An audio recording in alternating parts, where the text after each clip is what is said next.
All right, welcome back to Hakuchu Umu no Hao Jashin, and let's get started.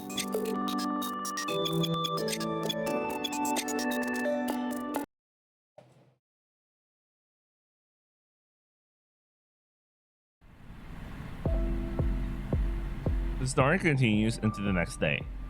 I'm in the house's living room. どこ行くんだ Kana's father. 土曜だぞ今日 It's Asuma. Oh, come to think of it. Okay, I was wondering how Asuma was incorporated in the story. It's then that I realized that's.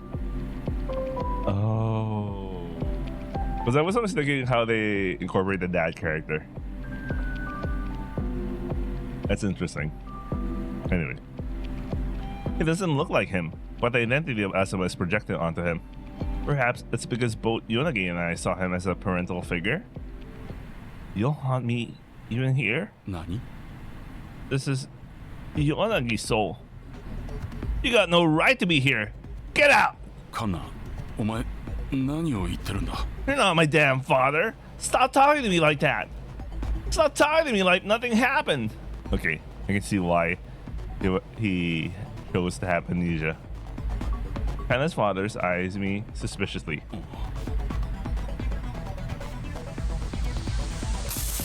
Yeah, I can see why he had to get amnesia now. Ah! ヨナギからの信号は途絶えました。 I still can't tell the difference between dream and reality. That was definitely Asuma.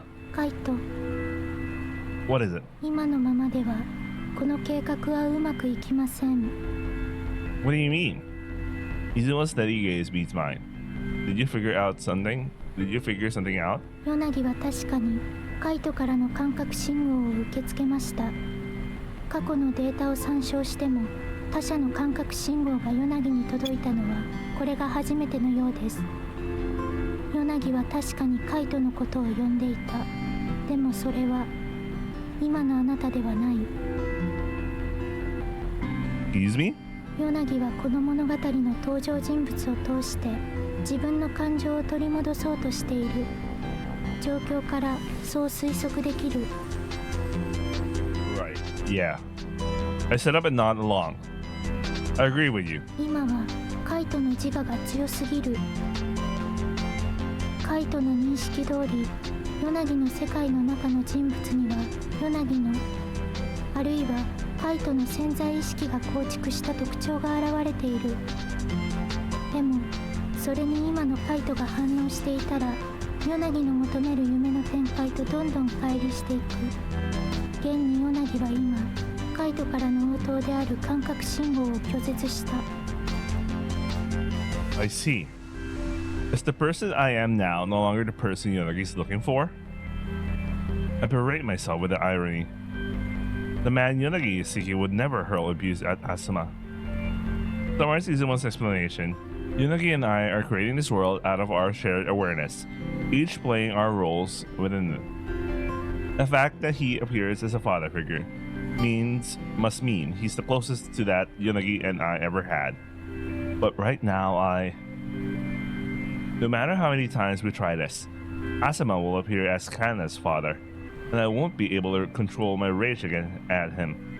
Even if I try to suppress it, my feelings still get through to Yonagi, and my memory condition means that the anger I feel won't fade with time. We'll have to take away my memory. Izuma stares at me in silence. Let's remove my memory and try it again. There should be a drug to induce artificial memory loss. Have it prepared. いいんですか？体に影響はないんですか？ I've never forgotten a thing in my life.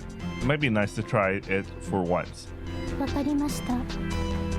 Let's try a few hours first. If it goes well, we can try a drug that'll induce amnesia for a longer time period. はい。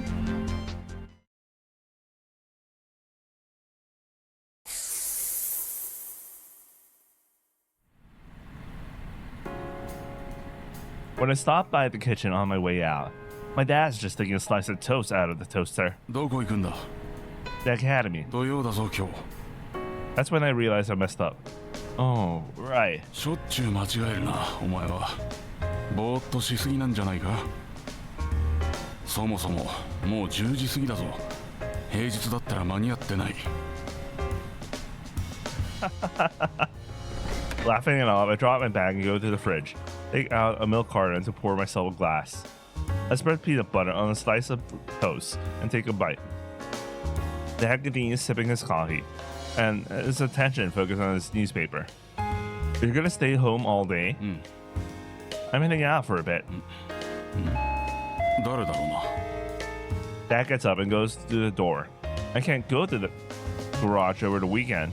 I'll just have to go out and take pictures somewhere else. Where should I go this time?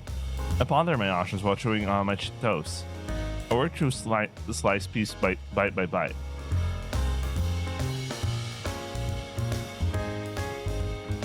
Dad's not back yet. Who was at the door?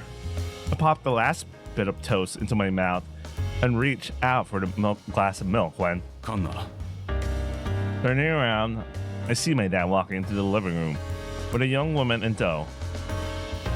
She has black hair just down to her shoulders. She's wearing black rimmed glasses and a plain suit.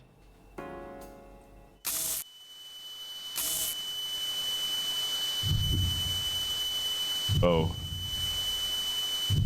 Because he's recognizing Yanagi.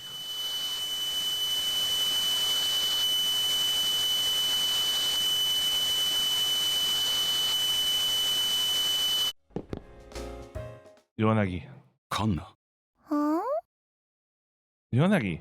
It's you, isn't it? Tell me. Let me hear your voice. カンナ、お前何を言っているんだ。 Oh no. His memory, yeah, it's because he starts remembering Yanagi. Like, the amnesia drug isn't strong enough to. If it's Yanagi. Kinda. What? I'm.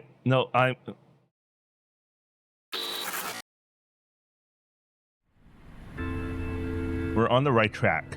With amnesia-inducing drugs, the sign with a time limit mean I'll wake up mid-dream. I can't blame the manufacturer. It just didn't design these things to let people forget themselves within dreams. もっと強いものにしますか？ Something stronger with no time limits. Is there a way to call out the amnesia with some kind of trigger?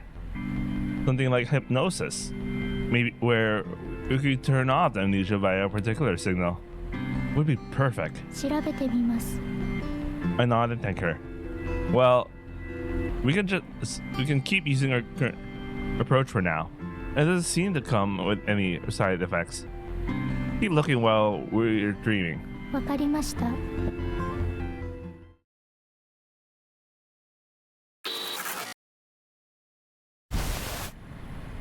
またですか？ Yeah. He's been dreaming about Hatana Rin an awful lot as of late. But no matter how many times I try, she kicks me out before I can finish the dream. I think I just don't hate Arashima's wife as much as Yonagi does. The image projected onto her is Yonagi's mother, the woman who abandoned her and her father. I can feel Yonagi's anger towards her, but I didn't know Yonagi's mother well enough to feel the same subconscious hatred. Arishima's actions don't come naturally to me. It's hard for me to fit into the role. 提案があります。 I'm all ears. Izuma nods and begins. ヨナギは母を投影した人物への憎しみを持っている。でも夫婦像のイメージはカイトとヨナギをベースにしている。だからカイトは不定に走る有島に同調できない。 I frown and nod in response. カイトの感覚のままヨナギの求める展開に迎えるように私がサブアバターを動かします。 Sub-avatar, huh? That means... カイトとヨナギ以外の人物をカイトとヨナギの反応を見ながら私が動かす。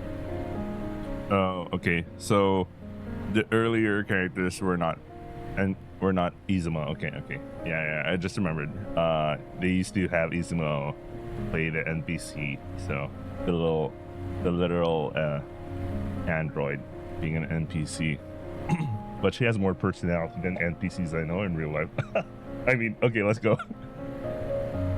計画実行の段になったらカイトはまた記憶を失う。ストーリーの展開も認識せずに振る舞うから当然エラー率は高くなる。でもエラーのたびにカイトは記憶を失う。エラーデータの蓄積が起こらないから何度も同じエラーを起こすことが予測される。 So somehow they need to be nudged to do certain actions and certain things so they can stay in trajectory. Makes sense, but with you as an observer keeping track of the errors, you could control how things proceed to some extent. Use with nods in response. Let's try that.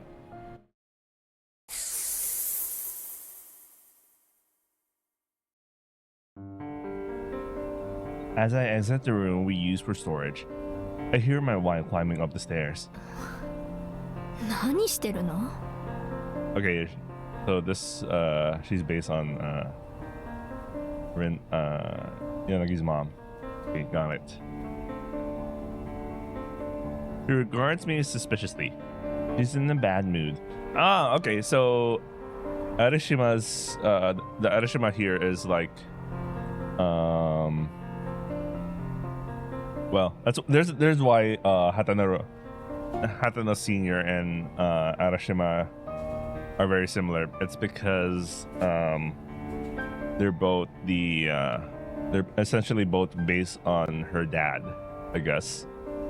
And I guess that Hatano Senior is essentially pre Alzheimer's Fiona, and the Shiona who's struggling with memory loss is Arashima in this world, I guess.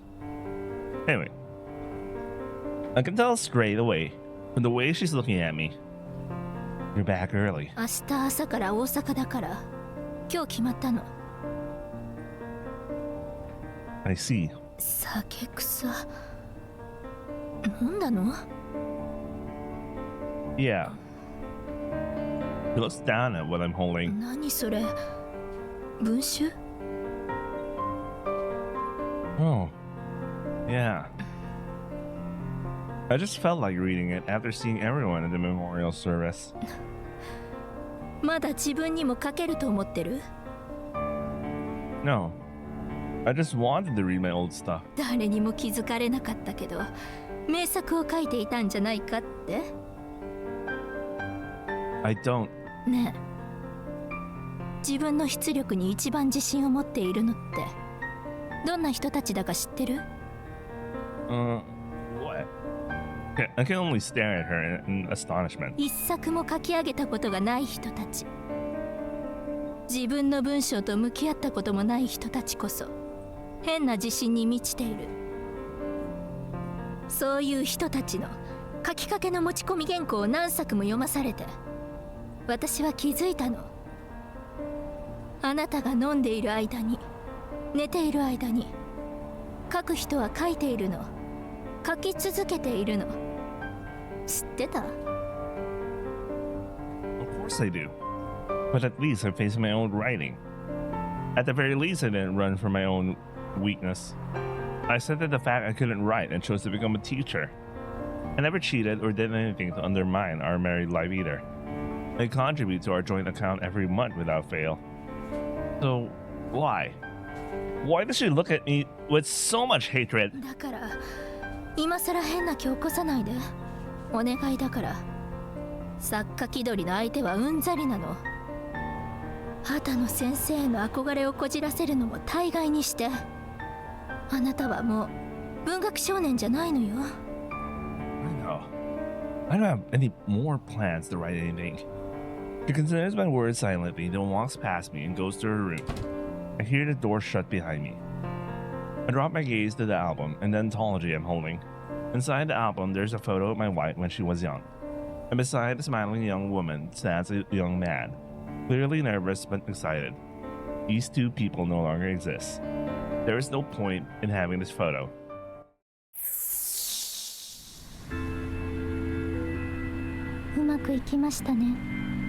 Ah, yeah. Izumo savaged me pretty badly back in there. I never imagined she was capable of such things. I had to wonder that that's how she really feels about me. The things you said to me in the dream. ヨナギのあらすじを崩さない程度のアドリブです。 Aduliba. Oh, right. That. So she says. So she says. So she says. Because I remember Yonagi and Kaito are like, maybe that's how she actually feels, but she can't voice them out because she's she's an android. But when she tries to act as if she has a personality, it shows. I see. ヨナギもカイトも幸せな結婚生活しか知らないからセリフが甘い。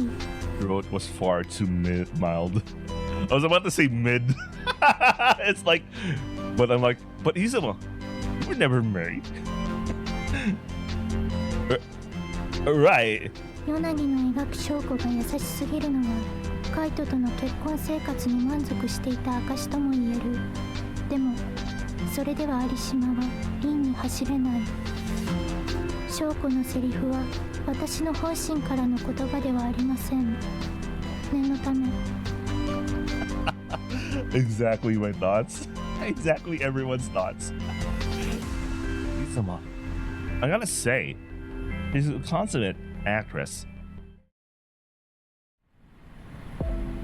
The trial and error process with Izuma continues, and from it we formulate a few hypotheses.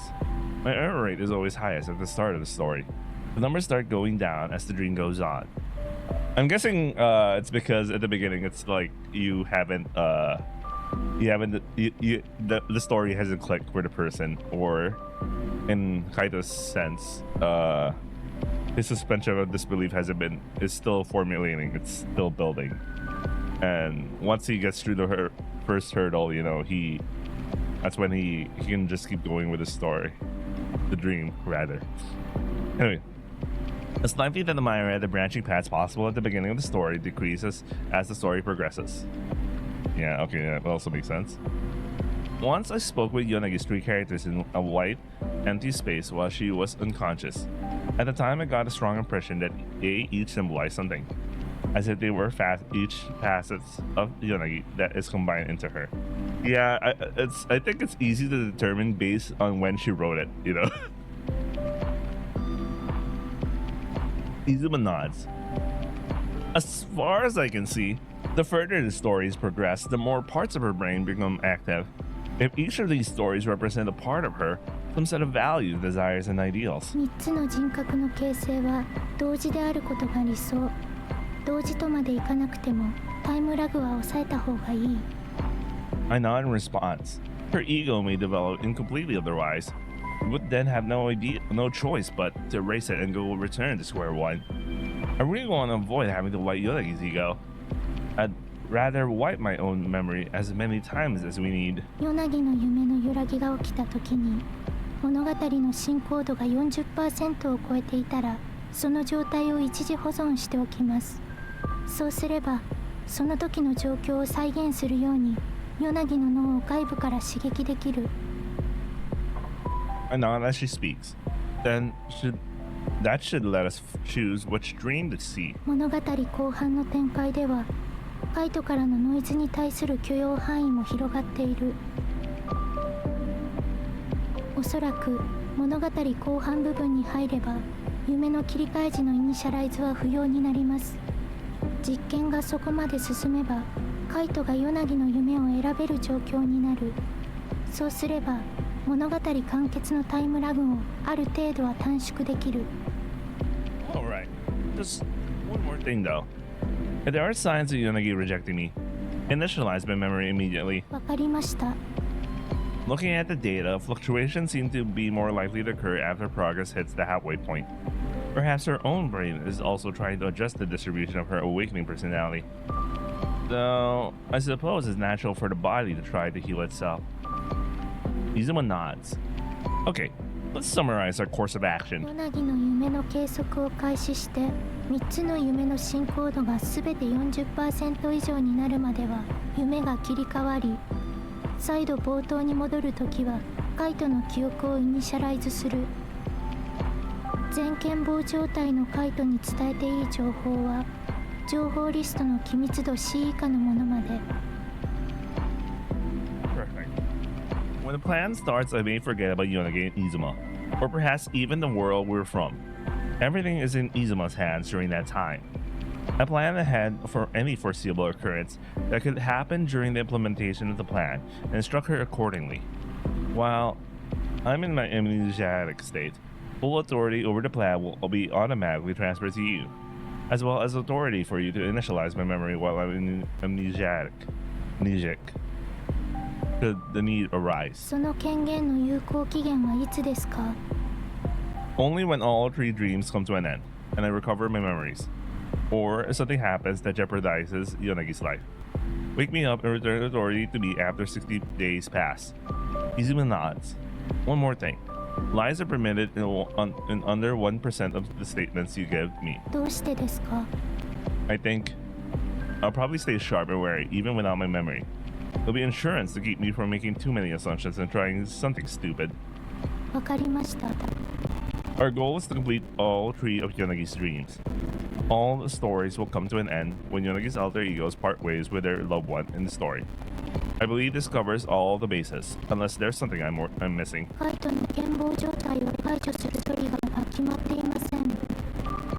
Right. I ponder it for a good minute. Yeah, I think I have it. I should be the one to explain everything to myself. Create a hologram using my backed up memory. Then project my own memory in the virtual space and expose me to it. I think that'll be the best way to go about it. わかりました。 Okay, we'll begin the next time Yonagi dreams. I'm counting on you. よろしくお願いします。 I turn to face Yonagi. She's sitting on the bed, absently gazing at her feet. Izuma, はい、 wanna go for a walk? 散歩ですか？ Can we let Leap-kun look after her for a moment? ヨナギのモニタリングは遠隔でも可能です。リープ君がいれば物理的な保護も可能です。 I nod at her and turn back to Yonagi.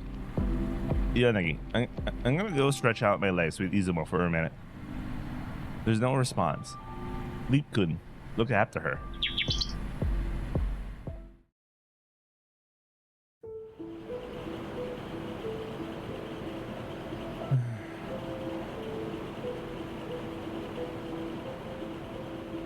For the last 2 weeks, Izuma and I have holed up in that room, working out every detail of the plan.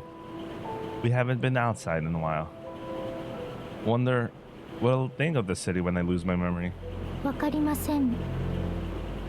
If I really forget everything, will I be surprised to find out that there's a city underground? If I find out you're an android, I think my lived experience means it'll still make sense to me by not having my memory.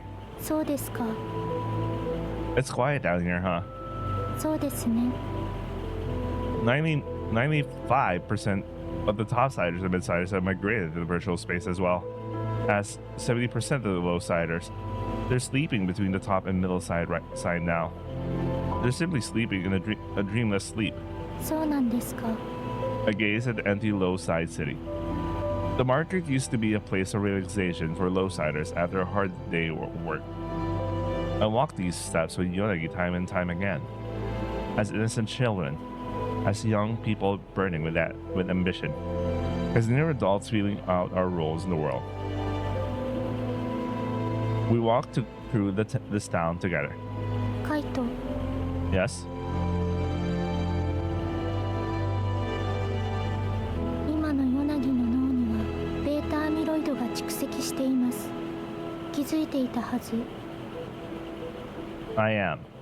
I know where she's going with this. Even if her ego is restored, her memory will crumble immediately. I know that very well. ヨナギの自我が回復したとして、ヨナギはその日にカイトのことを忘れてしまうかもしれない。それでもやるんですか？ Why do you ask? 労力をかけて同じ結果にたどり着く可能性が極めて高いからです。 Why didn't you say anything about this before? And why did you feel like now was the time to bring it up? わかりません。 Maybe you didn't want to say this in front of Yonagi. Izuma stares at me. I'm sure that even in her condition, you regard her as a person. You wanted to avoid hurting her by saying this in front of her. Just like Yonagi always saw you as family. Even if she has no memory or sense of self, you still see Yonagi in her. わかりません。 If the plan works, even if Yonagi were to lose herself right after she comes back to us, you'd be able to welcome her home one more time. Don't you think that alone is worth all this? 思います。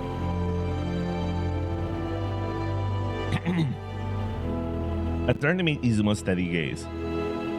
He slowly turns away and scans the cityscape of the low side. 私ももう一度ヨナギに会いたい。 I really like to hear that kind of thoughts from Izumo, man. そう思っています。 I know. うまくいきます。カイトの計画は That means a lot coming from you. 必ず完遂させます。そしてヨナギにお帰りなさいという I know. Izumo turns to face me and nods. ヨナギが眠りました。 I see. 戻りますか？ I take one last look at the city before nodding. Everything goes well. Let's meet here again, Izumo. わかりました。待ってます。 This is goodbye. At least for a while. はい。 I know. You can do this. カイト、 Hmm? ヨナギを連れて帰ってきてください。 I will. No matter what, I will. I see Izumo respond with a nod out of the corner of my eye. いってらっしゃい。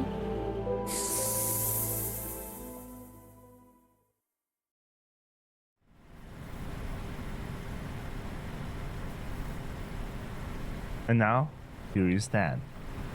Yeah. I hope the fact that we're talking right now means that everything went according to plan. Probably.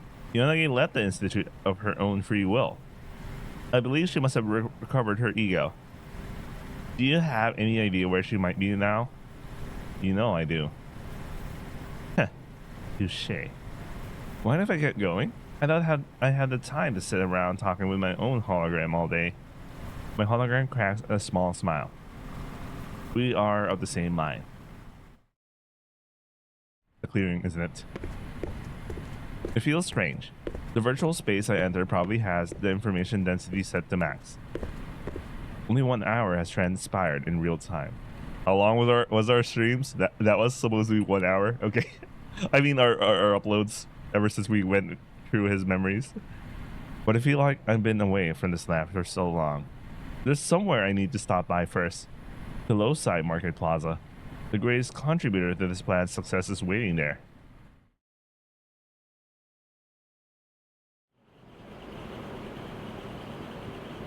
Boy.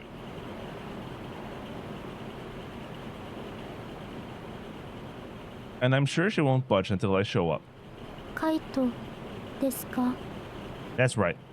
Izumo nods. お帰りなさい。 Sorry for leaving you to fend for yourself for so long. ヨナギを追いかけなくていいんですか？ Yeah, I have an idea where she is. If she's back, there's only one place she could be. I'm going to see her now. You can go and get the house ready. I'm sure she'll be glad to come home to a good meal. わかりました。先に帰っています。メニューはボリッチでいいんですか？ I look at Izumo with a smile. There's nothing in the world we'd rather have.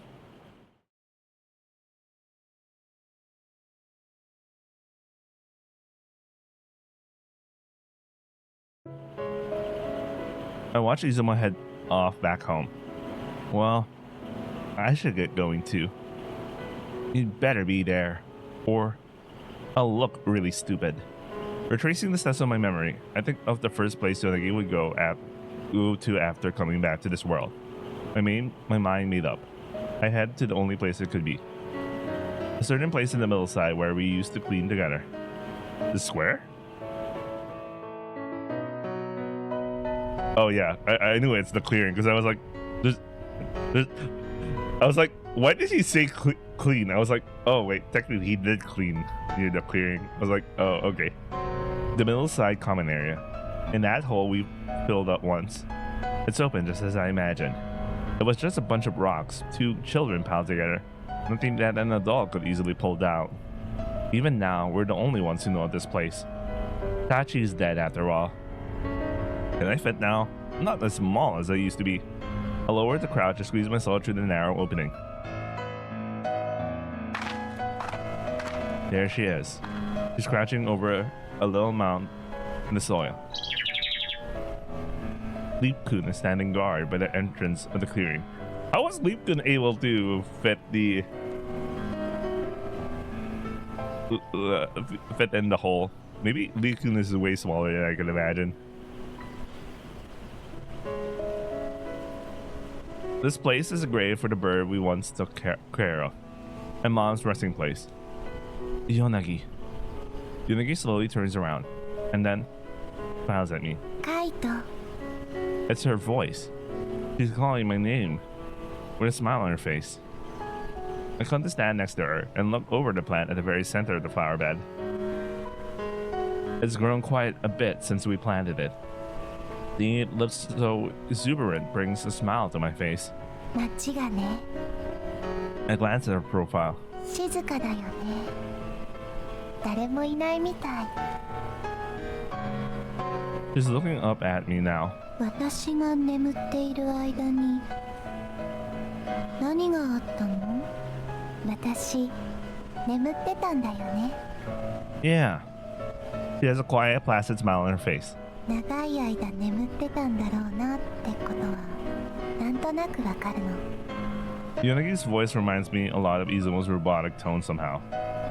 It is like there is barely any inflection in her tone. A distinct lack of emotion. カイトとイズモが私を起こそうと必死になってくれてたのもぼんやり覚えてる。夢の中のことみたいにぼんやり。 You don't remember anything else about that dream. Yonagi slowly turns away, her gaze falling down to our shrub. この街よりずっと開けた場所にいたような気がする。そこにはたくさんの人が暮らしていて、空も海もあって、夜中になっても明かりがキラキラ光ってる。 Oh yeah, by the way. とても綺麗な街。 Yeah, oh yeah, by the way, this CG is based on a real life location. I'll probably visit it when I do my pilgrimage thing. During the pilgrimage, I also plan to visit like the real life place where Summer Pockets took place. But I'll make sure to visit also this spot. I can't remember it because I saw someone post this in X, the real life location, and it's exactly the same. Anyway, that was a random thing. Let's go. でも私はその街には入れないの。分厚いガラスの向こうからその街を見下ろしていることしかできない。そのガラスには自分の顔が映っているのに、私にはそれが自分なのかどうかもわからない。そこに映った自分がどうして泣いているのかも私は。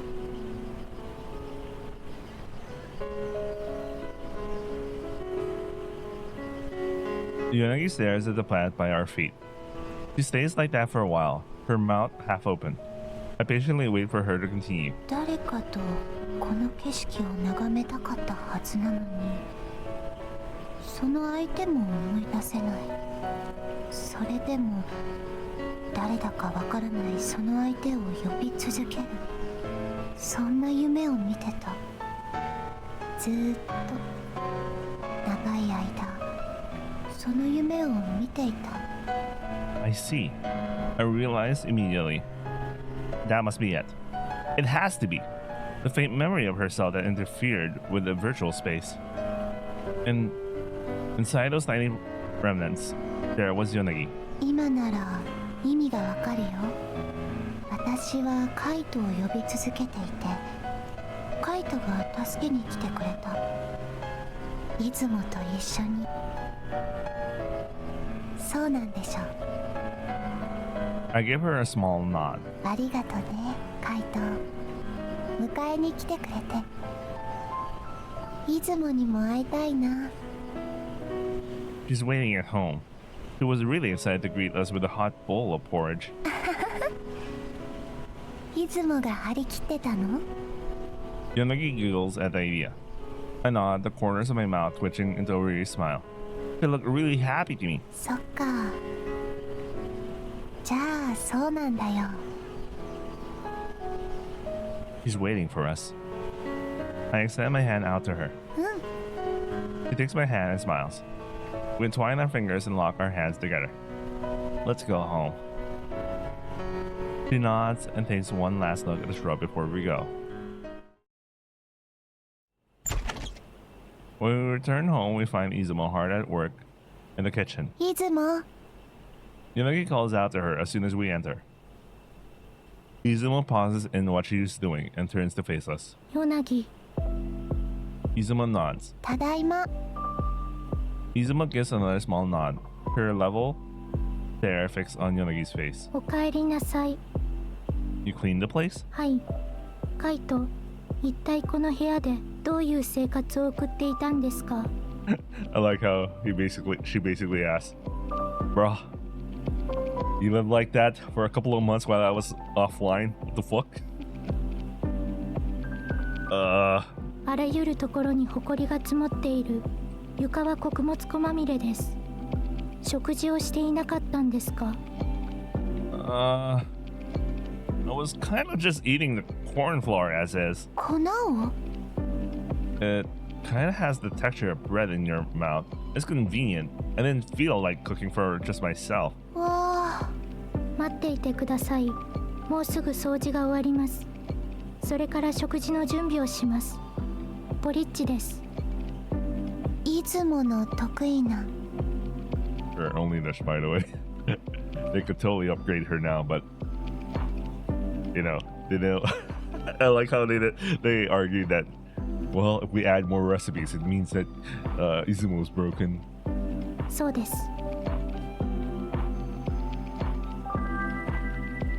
We sit at the table and eat Izumo's porridge together. Yonagi eats slowly. When she's done, Izumo carefully takes the plate away. いつもの味だった。 Yeah, it was delicious. よかったです。さて、 Yonagi stretches out her arms and takes a deep breath before smiling at me again. 聞いておかなきゃいけないことが一つあるんだ。 Hmm? I feel like a faint shadow falls over her smile all of a sudden. She rests her hands on the table and casts her gaze down at them. 私の記憶はあとどれくらい持つのかな。 Damn, she's smart. She's aware that it doesn't last long. 二人にはきっと分かってるんだよね。 I catch a glimpse of Izumo turning around out the corner of my eye. Okay, no. Okay, so, okay, it's more like probably her assumption is coming from that, oh, I guess it's obvious that I've started losing memories. She didn't process it as that she has an idea what happened. I don't know why I interpreted it as if she knew exactly what happened in the institute and she somehow figured that the recovery of her memory will only last for a certain time. It's rather coming from a perspective of like, oh, I guess I realized they already know that I have memory loss and all. So she's just trying to figure out how long her memory would last before she experiences. Yeah, I don't know why I made that misinterpretation. Anyway, I catch a glimpse of Izumo turning around out the corner of my eye. Izumo stares at Yonagi's back for a moment with a neutral expression.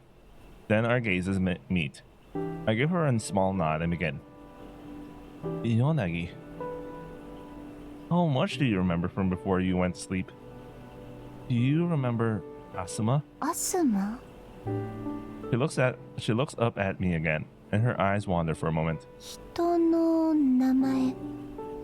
それは私にとって大切な人だった？ I guess there's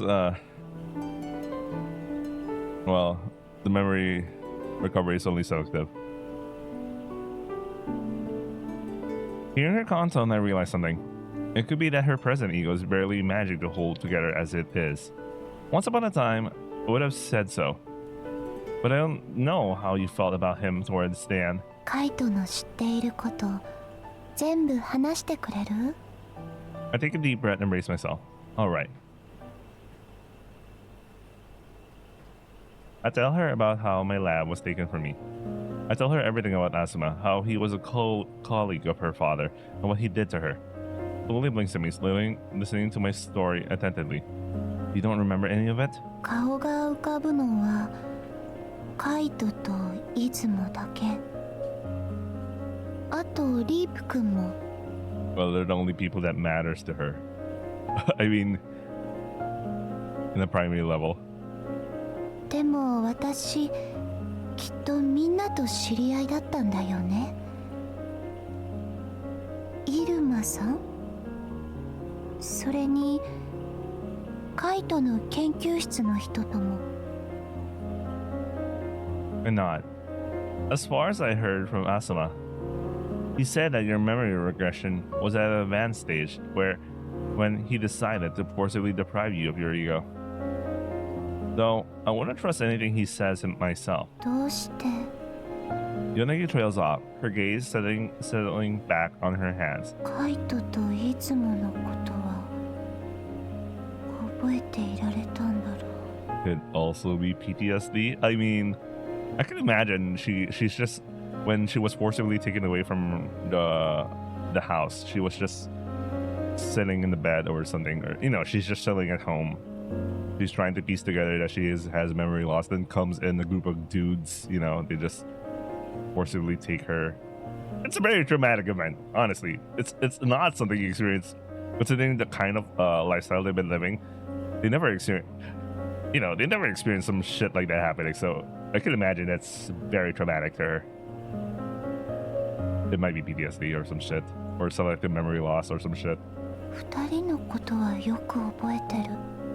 だからあの場所に行った。 Right now, your consciousness is being held up by us. Leap-kun is continually assisting your brain by using the mappings of the parts of your brain that were stimulated during all the dreams. That was our plan. We were participating in your dreams. I think that's why maybe you're reproducing the reactions you had when interacting with us during all those dreams. Conversely, the feelings you're experiencing right now, you could say they're artificial. There's no way for your brain to discern that anymore. なるほど。 But this is what I think that is something I mentioned in probably 2 uploads earlier. Going through the whole dreamscape with all her stories and essentially trying to reconstruct Yonagi personality or whatever, or ego, based on her stories.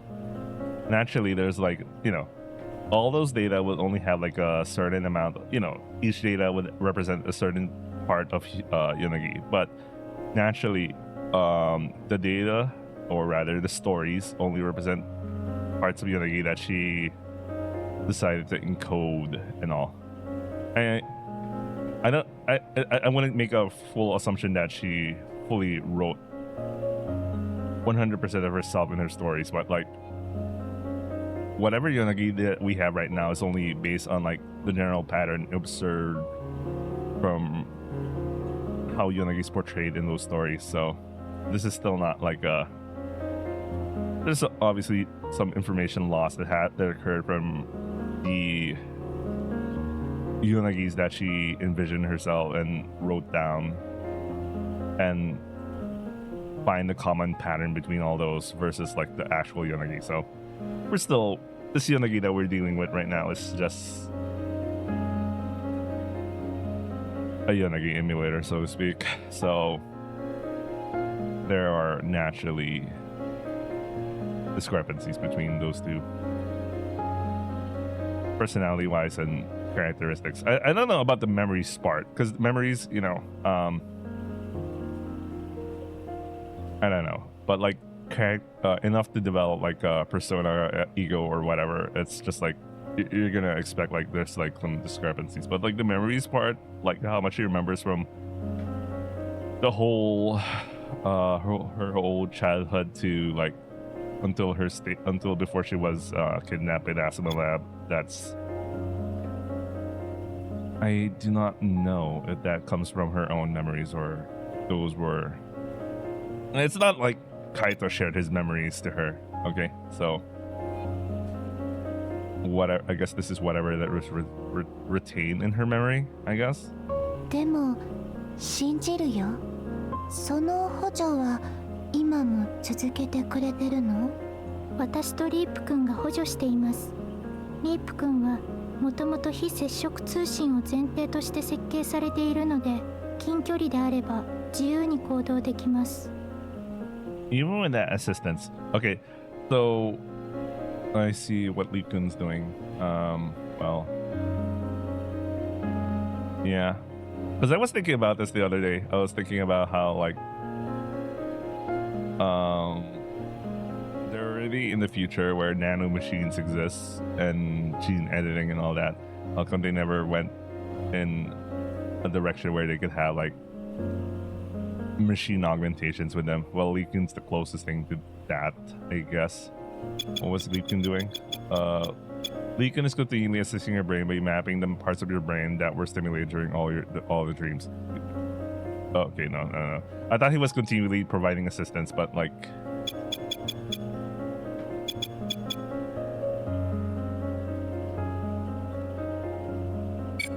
Yeah, I think Leekun's just helping out with the emulation of her brain. So essentially what we have Yonagi here is like also kind of emulated, I guess. And Leekun has the mappings of her brain and helps stimulate recreate some of the stuff, I guess. Anyway, that's why they talked about like Leekun and I are assisting your brain. Leekun was originally designed for remote communication, so you can move freely within short distances from him. So Leekun right now is, yeah, literally required for her to have a consciousness right now. Anyway, I cannot say for sure how long your brain will hold on. It's enough of a miracle that we got here, to be honest. Once you hit your limit, you'll lose yourself again. それでも二人は私を迎えに来てくれたんだね。I wonder if they... I can imagine she'll still lose her memories anyway, but I wonder if it will make it easier for them to have like a warm start instead of a cold start of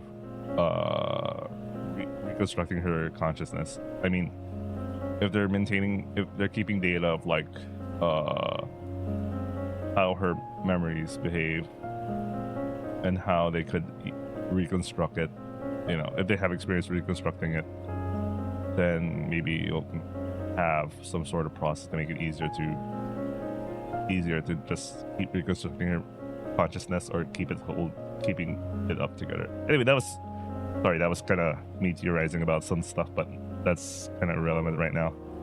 Anyway, another response. Izumo also gives a small nod.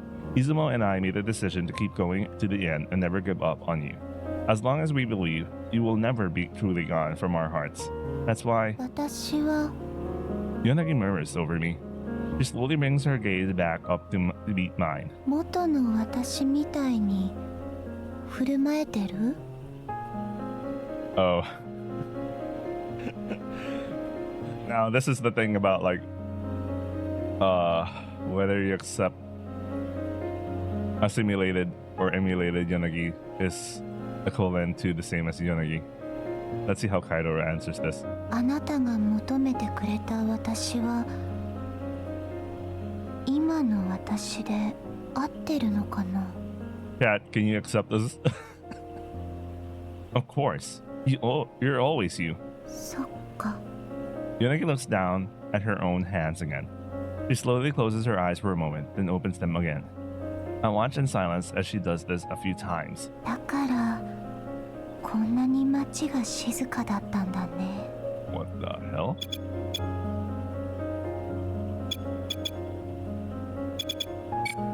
自分の夢の意味もなんとなく分かった気がする。その人たちは、私の中に住んでいた人たちは今どうしてるの？ They're sleeping. They're all sleeping behind the panels between the top and middle side. そっか。 The silence drags on. The usually bustling and noisy low side is uncharacteristically quiet. It somehow makes the silence all the more deafening. 歩いてみたいな。 Huh? 今のこの街。 Yanagi turns to Izuma. ちょっとカイトと散歩してきていいかな？ Izuma gives her a small nod. もちろんです。カイト。 Yes? After letting Yanagi change into her usual clothes, we leave the house. As we walk alongside the tall corn stalks, Yanagi quietly addresses me. Wait. I guess... I don't know when Asuma will show up, because, I mean, they're still doing this. They're still... I mean, they allowed him to do whatever he needed to do because they know that Yanagi is crucial for the dreamscape, but, like... I don't know when they'll intervene. Or I forgot the exact conditions. いろんな場所にどんな思い出があるのか聞かせてくれる？ Memories? Yanagi nods, her eyes still swimming about somewhat randomly. I peer beyond her bags and gauge her lethargic expression. Yanagi. She raises her face to look at me. You can be honest with me. Do you really not remember anything? She shakes her head. 覚えてるよ。何があったのかは覚えてる。その時の自分の感情も多分。 She slowly blinks at me. Her gaze wanders as if she's staring at the words on a page. でもね、私は今あなたを愛おしいと思う。わからないのOh, yeah, okay, shit. Yeah, okay. Yeah, that's... yeah, that's a difficult thing, man. That's a difficult thing. It's like that shit in... Oh man, I'm gonna reference some different I'll reference an anime on this. It's like... I don't know if you guys watched Aobata, but if you did, it's like Kaede in Aobata when the Kaede at the beginning of the story starts to ponder about her memories because Kaede developed a new personality altogether. Then she learned, you know, how she dealt with like the idea of like, oh no, maybe I should reference the Kaede that's after she regained her memories, and then she's reading the notebook and whether the relationships and the feelings she developed during the beginning of the story is like really hers or something. Anyway, that was also kind of like the crux of like the second movie, where she was struggling with how to deal with the memories she obtained through the notebook she read. Anyway, okay, so that's a random interjection. Let's continue with the VN. I come to a stop. Yanagi stops as well, but gently takes my hand with hers. そうじゃないな。ごめん。カイトに対しての感情がどうしても自分のものだと思えない。 She looks down at her hands. 自分じゃない誰か他の人の気持ちがそこにあるだけで。 I really like they thought about this kind of problem, and Yanagi's capable of, and they immediately entered to the situation that she has to struggle. 本当は苦しいほどカイトを愛したいのに、こうやって手をつないでいるだけで安らぎを感じたいのに、今の私は何も感じないの。ごめんね。Don't worry. I feel my chest tighten with pain. I promise to accept her no matter what. I thought I prepared myself mentally, but my heart feels the pins of reality pushing against it. I take deep breaths in and out to calm myself. I guess I'm not as ready as I wanted to think. She told me that she had stopped being herself. She asked if it was okay for her to love me despite it all. I stepped up to the plate. I said I was ready. だから一つ一つ自分の思い出にしていきたいの。そうしないと私はカイトが望んだようにあなたを愛せない。カイトに何も返せないまままたカイトの前からいなくなるだけ。 So, even if you did that, we'd be okay. I suppressed the anxiety, trying to make my voice break as I speak. Izuma and I decided it was okay. We promised to be content, even if all we did was welcome you home one more time. So, でも答えたいんだよ。ここまでしてくれたカイトにその気持ちはその気持ちだけが今の私自身の気持ちだから。だからもう一度私に私たちの思い出を教えて。 I nod, feeling the warmth on the back of my hand. All right. Back when we were kids, we used to walk this road together all the time. こうやって手をつないでね。 I nod, a little smile coming to my lips. Every day, all the time, even when we grew up, we always held hands. Back then, we went to school in the morning, and I went to my technical course to become a researcher while you read in the library. And in the afternoon, we went to the middle side, had our lunch, then worked until that evening. You liked doing that. Everyone called it labor, including me. But you always said it was honest work.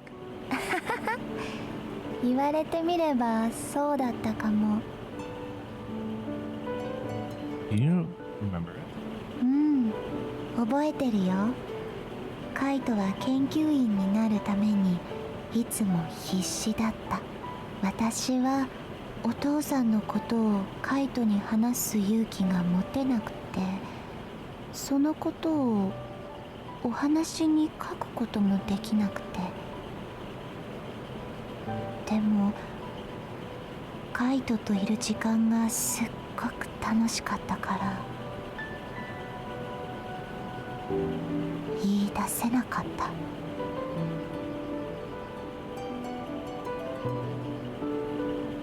I nodded at her. It was a challenge for me too. Looking back on it, I was so young and clueless. I'm sure I'll be much calmer these days. I listened to what you had to say without flying off the handle. I certainly wouldn't leave our house over it. 一緒に成長して大人になったんだね、私たち。 I smiled back at her and nod. That's right. This was pretty much the center of our lives when we were kids. We met here for the first time too. 車作ってたよね。くるくる回るやつ。 Yeah. You remember well. なんかカイト怒ってたよね。最初に話しかけた時。 I wasn't upset, just scared. I didn't go to school, so I never really spoke to anyone besides Mom back then. そうだったね。 Yunagi reminisced about the past with a slight smile on her face. Asuma was there that day. Is he also there in the memories she's recalling? Are her memories clear in her mind? Or rather like watching them through a thick haze? どんな話したっけ？私たち。 About where our names came from. You told me that your name means calm world, like a lull in the sea. カイトは？ I turned my eyes from the square to look down at her. 名前どういう意味なの？ I replied that mom named me after a kite in the sky, so that I would grow to be a good man who would lift everyone up and take them to where we could all see the sea again. And you said my mother would be a wonderful person. Must be a wonderful person. I was really happy about that. About to cry, actually. そうだったんだね。And then we became friends. うん。 Yanagi slowly overlooks the empty plaza. 私もカイトも名前通りの大人に慣れてるかな。 How so? Yanagi looks up at me and smiles. それで学校に行き始めたんだよね、カイトも。I nodded at her. My first day here, I didn't imagine I would come to spend most of my time in this building. The requirements to become a researcher were tough. It's one of the few ways low-siders can become mid-siders. It's what I was aiming for. But not even I was confident in actually making it. 昨日までこの場所に住んでたんだもんね。Yeah. But neither of us were our real selves back then. Yanagi looks the institute up and down. I don't know what kind of treatment she got in Asuma Lab. I don't know how long she stayed herself during that time either. But perhaps it's for the best that she doesn't remember any of what happened after she was kidnapped from our home. カイトくん Hearing a familiar voice, I turn around. Iruma is standing there on the road to the institute. カイトくんそれにヨナギちゃんうわ久しぶりじゃないの元気そうだね Iruma. Oh, don't tell me this is where the keto shit that happens when... Remember how they made a huge ass effort about like talking about like the end body problem for the dreamscape? It'll be funny if she starts to only regain more of her memories if she interacts with more people. It'll be funny. That's how it works. Oh, maybe that's how it works. Let's see. I can't explain how much of a relief it is to see his contagious smile. よかったよカイトくん元気そうだな I nod to shake his hand. Sorry about what happened back then. No. I should thank you. いいよ二人もやっぱ行かなかったのな Well, Iruma, you didn't as well. No. I suppose he's talking about moving to the virtual space. だよなカイト犬のみんなも全員拒否してるよ Damn, son. Fuck, man. You really got good guys in their lab. Holy shit. This guy is solid, man. Holy shit, man. Even the guys he got. Holy shit. They did? そらそうだよあんな形でほっぽり出されて頼まれたっていかないね You're doing low-sider labor now? うんカイト犬解散させられてからなんか身分制度にも疑問感じてやらせてもらってたやってみたら楽しかったよ結構 I finally feel my body doing something. Anyway, I see. By the way, that was a random interjection because some people who spend all day in the office are like, you know, I want to retire and become a farmer and all that shit. I doubt it's that easy in real life, but you know, some people dream of that. I actually kind of dreamed that, but I kind of doubt I actually want to actually do that, but I don't know. Who knows? Anyway, Yunagi watches the two of us patiently, but I notice her smile looks somewhat strained. Yonagi, this is a colleague of mine. We used to work together in the Kaito lab. He always supported me. I also told him about your condition when your memory started to regress. そうなんだ。 It takes about a moment for Iruma to grasp the situation. カイトくんのことは覚えてるのかな Yeah, よかった we're also planning to just take it easy on the low side too. You can tell everyone we'd like to see them again. うんわかった Is everyone well? 優秀なやつらはどこ行っても優秀なのよ今はみんな残った人たちで労働をどう分担するかとか町をどう維持するか考えているよでも地下で取れる食料だけだとどう考えてもギリギリなのよ仮想で取れるトウモロコシだけじゃこのほぼ空っぽになった町を支えるので精一杯上層民がどうやって食料を分配してたのか本当謎なの。 Is there sufficient food? ほとんど空き家だからね。なんとかなってる。 It's a relief to hear that. Gives me some hope to know the remaining midsiders and lowsiders are working together. でもほんと自然って強いのな。ほっとくとすぐ草ぼうぼうよ。仮想の人たちの労働があったから俺たちは毎日研究に打ち込めてたんだってこの状況になってやっと分かったよ。 You can see why Yonagi was like, this is honest work. You're the pride of Kaito Lab. Knowing good people like you and the others are working to keep things running really makes me feel like the lab meant something. 何言ってんだよ。研究所一の有名人が。カイト君の一番の功績はあの仮想空間だろ。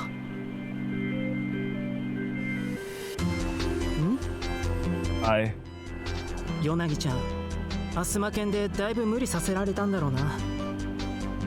カイト犬でも最後は目覚めなくなってたのにな。どんだけデータ取り続けて完成させたんだろうな、アスマは。でも無事でよかった。 Iruma gives Yonagi a broad, sincere smile. Well, he doesn't seem to know exactly how the virtual space was eventually completed. He was one of the few who knew everything about my research. The fact that he doesn't know means there are probably only a few select people left in the city who do. Those select few being the members of the Asuma Lab. They hid the fact that they conducted inhumane experiments on Yonagi to fulfill their ends. Though, thinking about it logically, I suppose that's not surprising.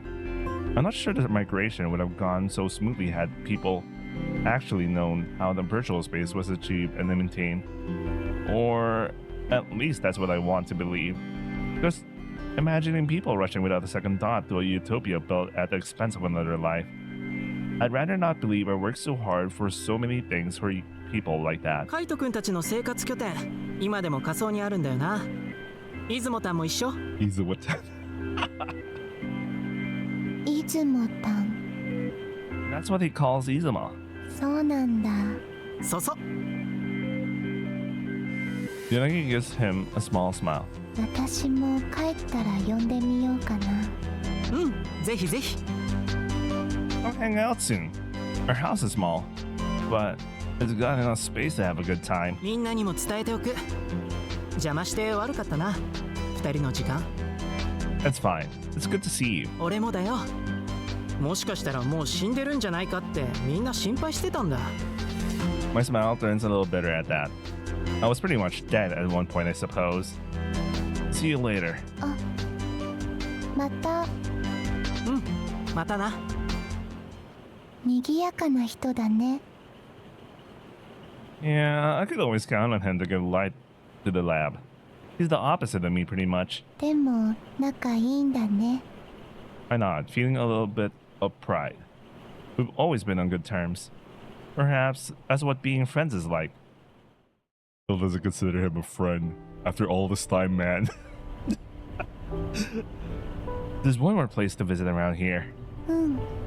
Yonagi turns her gaze in the general direction of the researcher residences. 中層の家だよね。 I answer with a nod. That would be. We often enjoyed each other's intimate company as a married couple. He'll remember that, I think. What? What? Helping her remember with physical stimulation, I guess? Anyway. You may not remember it, but your body does. Anyway. 行こうよ。 Okay. だってよく来てたよね。 No, I really can't tell from her expression. It looks like she's just commenting on the weather. Okay, bro. She doesn't seem to feel any shyness about her recollections, as she is right now. The memories of me and her making love will seem like the distant past memories of a stranger. カイト。 It's nothing. Is this what Ao felt when she touched an iridescent shade? And she's like, oh, I've seen their experiences. Anyway, let's get going.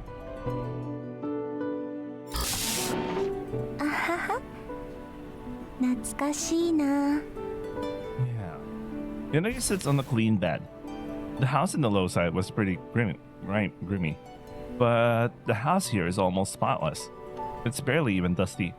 It's clear that the air purification and airtight seal of the building has done their job well. カイト、 I turn my eyes away from the almost eerily clean shelves and back to Yonagi. 私のこと抱きたい？カイトが必死に私を助けて、 Oops, I accidentally pressed something. 私は目 Christ, 覚 man, め I た。 hate when that happens. 私のこと抱きたい？ You know, I really still have a feeling that we're actually in the Matrix right now. We're already inside the dreamscape and we're just, you know, was the whole interface thing, the whole UI, like Izuma version 2.0 simulated support system, kind of feels like we are already in the dreamscape and we're just going inside another dreamscape within the dreamscape. I don't know. Anyway, let's continue. Now? Here? She nods.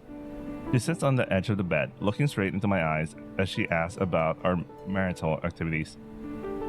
Why are you asking me this now? だって Yunagi casts her gaze down at her lap, the same small smile on her lips. 私たちは夫婦で愛し合ってて、カイトが必死に私を助けてくれて、私は目覚めたのに、私の体が目の前にあるのに抱けないのって多分辛いでしょ。私いいよ。カイトがしたいならカイトのしたいこと全部する。 Okay, so I don't actually know if this leads to an H scene, so if it does, I'll see you guys later after the H scene. Let's see. きっと私はそうしたいと思っているはずだし、昔はここでそうしてた。そうでしょ？ I sit next to her and hold her hand. Yonagi, ん？ you don't need to force yourself to act like the Yonagi in your memories. If there's anything I could say about you, it's that you were always honest. 正直。 She tilts her head to the side in confusion. You always spoke your mind in front of me. I look down at my hands as I press them together and think. There was a time when the burden on you to help build the virtual space became too great. 覚えてるよ。 When I raise my face to look at her, I see a smile on her face. I can't help but smile as well. Back then, you told me you wanted to stop the experiments. That night, you trusted me with that, with what you couldn't say to anyone else. I believe that helped us realize something. No matter how significant one's work is, there are times when you need to vent and wish things weren't the way they are. But in the end, you chose to go back to perform the experiments. If I had been a better man and stopped the experiments back then, maybe the situation now would be very different. I don't know. I still think Asuma would still do the douchebag move, man. I still think he would do that. He would force it, man. I really do. それは言い出したらキリがないよ。 Yeah, you're right about that. I chuckle softly.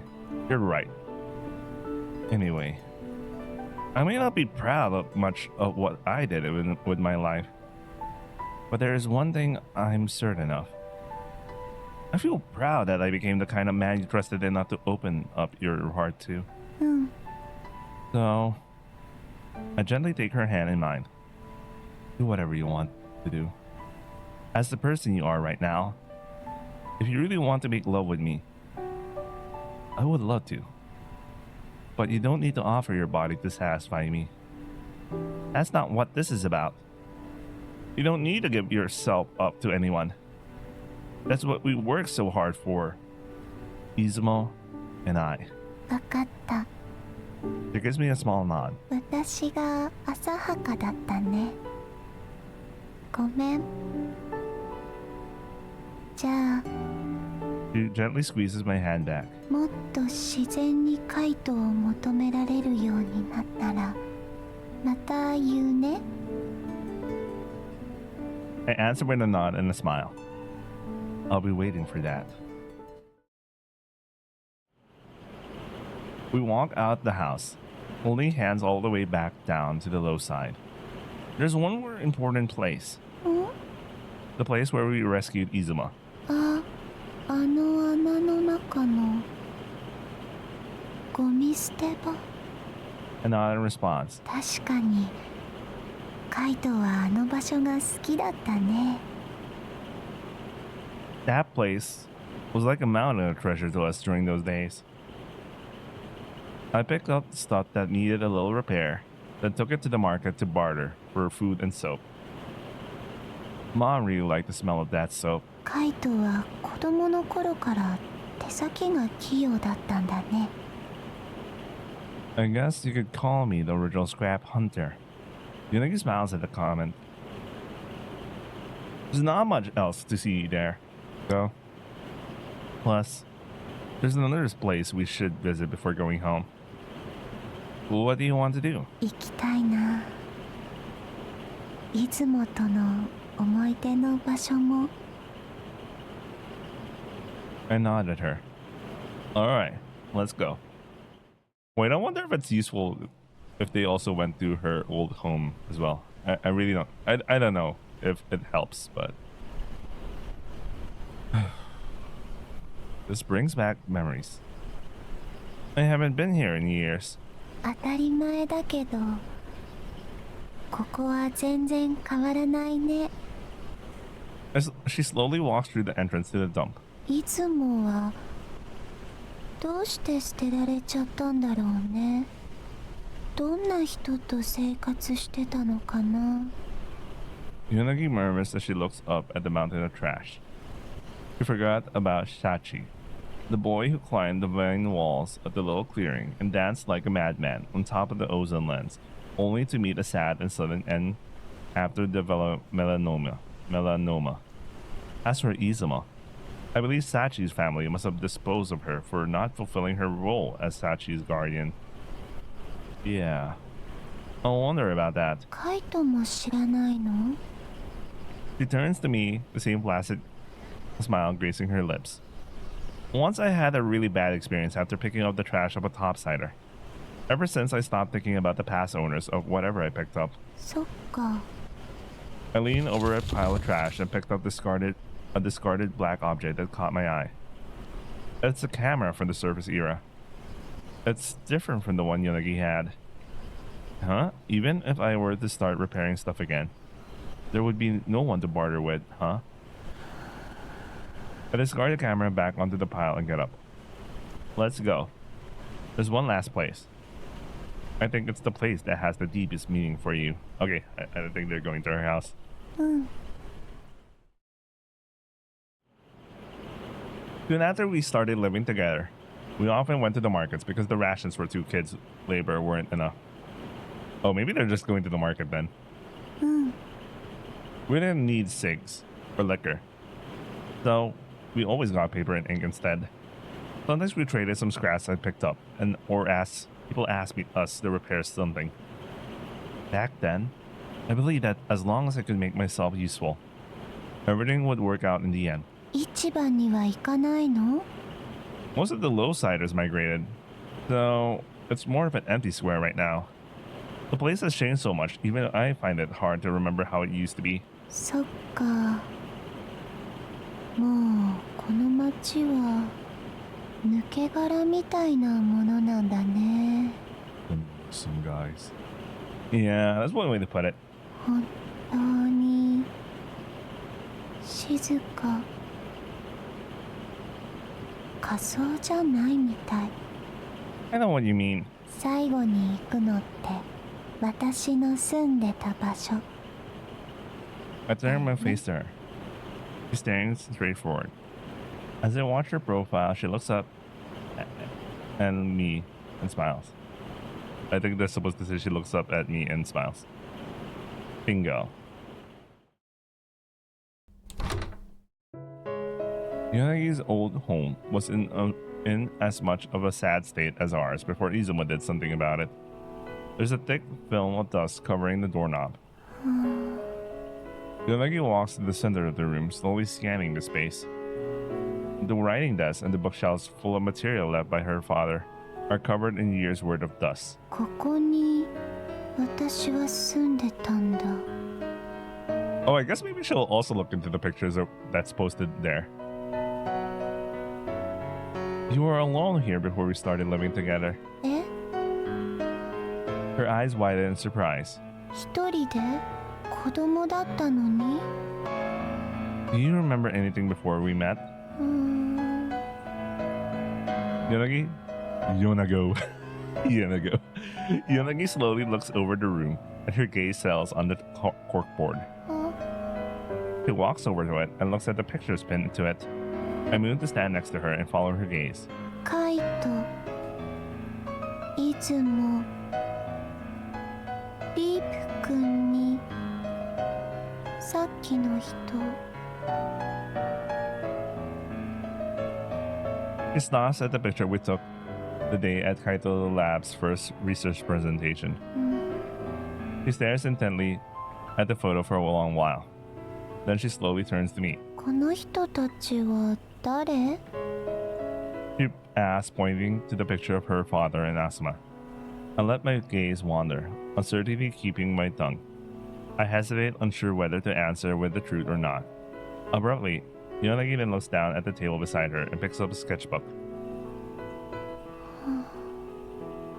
She stops at the page with the drawing of her burnt mother.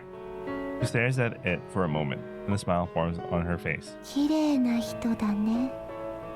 ちょっと似てるよね。 Similar. She looks up at me and nods. ほら、畑の凛の物語に出てきた編集者の奥さんに。 A faint shadow is cast over her smile. Then she turns to the sketchbook again. あの物語に出てきたってことは、きっと私にとって大切な人ではあったんだろうな。でも She slowly closes the book. 思い出せないみたい。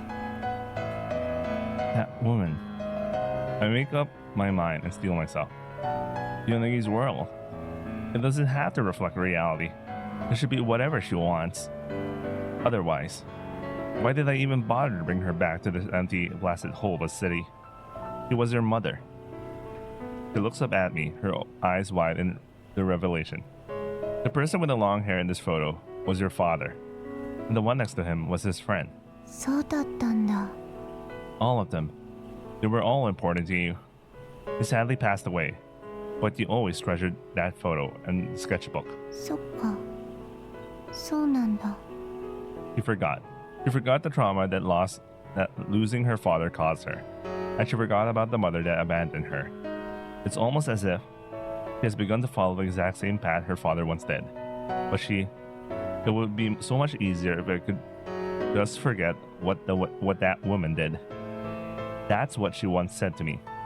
And just like she said, now she has lost her own pain. 一日ありがとうね、カイト。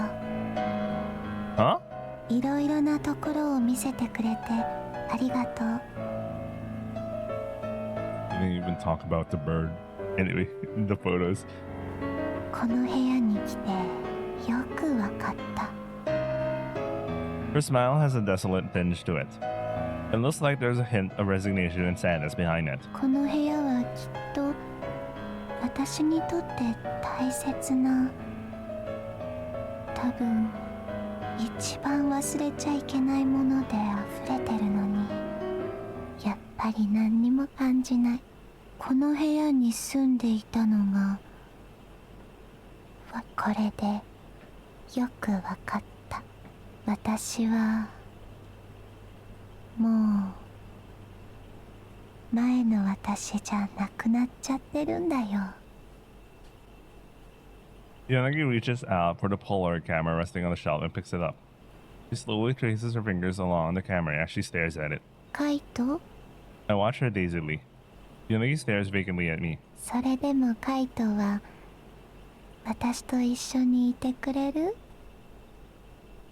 I begin.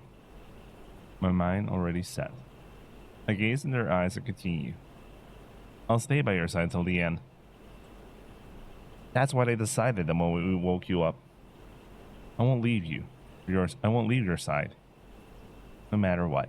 そう。カイトがそれでいいなら。I shake my head at her. I think your symptoms may fluctuate depending on the day. Maybe tomorrow you'll remember what you can't recall today. There's no need to hurry things. You only just woke up.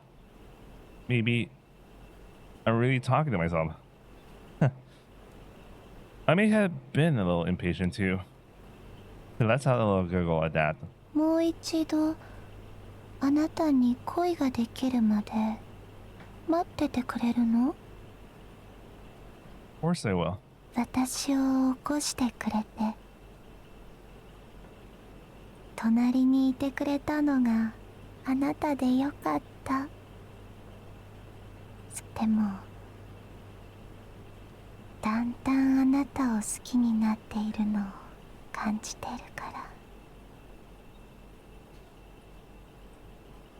She says, putting her hands together and looking into my eyes. ちょっとだけ時間をちょうだい。 I answer with a nod. I'm so glad. You can't imagine how glad I am to hear that. Let's go home. Izuma's waiting. I extend my hand to her. うん、そうだね。 She puts her hand in mine and we walk out. We entwine our fingers together as we walk back home. あれ？ She widens her eyes and stares down at her own hands. But as I hold her hand, I notice something. Her hand is neither closed nor open. It's just kind of lump, like the hand of a sleeping person. 指が動かない。 What? Oh shit. I guess it affected her motor skills, I guess? Since parts of her brain is affected, I guess? I don't know.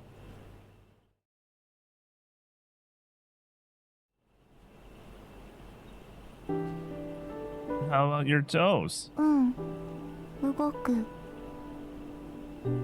Good. Ever since that day, we start giving Yanagi daily examinations just like I did with Mom when I was a kid. Thankfully, the progress of the paralysis doesn't seem to be as rapid as it was with her. Oh no, no, no. Are we doing this twofold thing? Well, maybe the story ends and we live in the Matrix. 'Cause if she's gonna experience the same thing as his mom did, and well, the dreamscape is now fully operational to some extent, you know. How is she? モニタリングしているデータには異常はありません。お腹すいた。 Izuma nods and walks to the kitchen.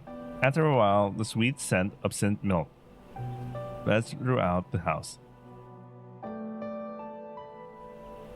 After eating the porridge with Izuma's help, Yanagi spends the afternoon reading with her own novels. She keeps reading the same 3 novels every single day. Sitting at the desk, she quietly uses her left hand to turn the pages. We've been home for a whole week without going out. I feel like she's speaking less as time goes on. Which one are you reading today? りんちゃんのやつ。 I nod. How do you feel about reading your own novels? あまり自分で書いたって感じはしないかな。この夢を見たのは覚えてるんだけどね。映像で知っているものを文章で読むとこうなるんだって。 I see. She answers my questions the same way every day. No matter which novel she's reading, she wrote those novels to try and come closer to her past self. But they're not reaching her right now. An old friend is coming over today. 昔の仲間？ I nod. One of my colleagues from the lab. They want to see you. そう、 She murmurs a faint smile on her face as she looks up at me. 楽しみ。よっ Sorry for taking away from your work. いいよいいよ。 Taking away. カイト犬にいた頃に比べれば全然余裕。こんにちは、ヨナギちゃん。こんにちは。久しぶり、出雲たん。お久しぶりです。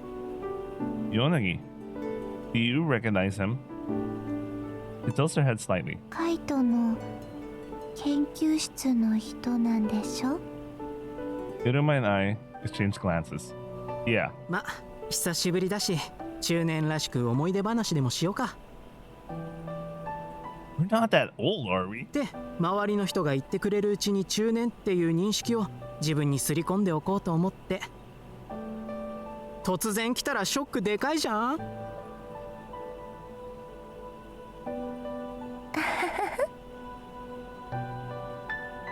me a second.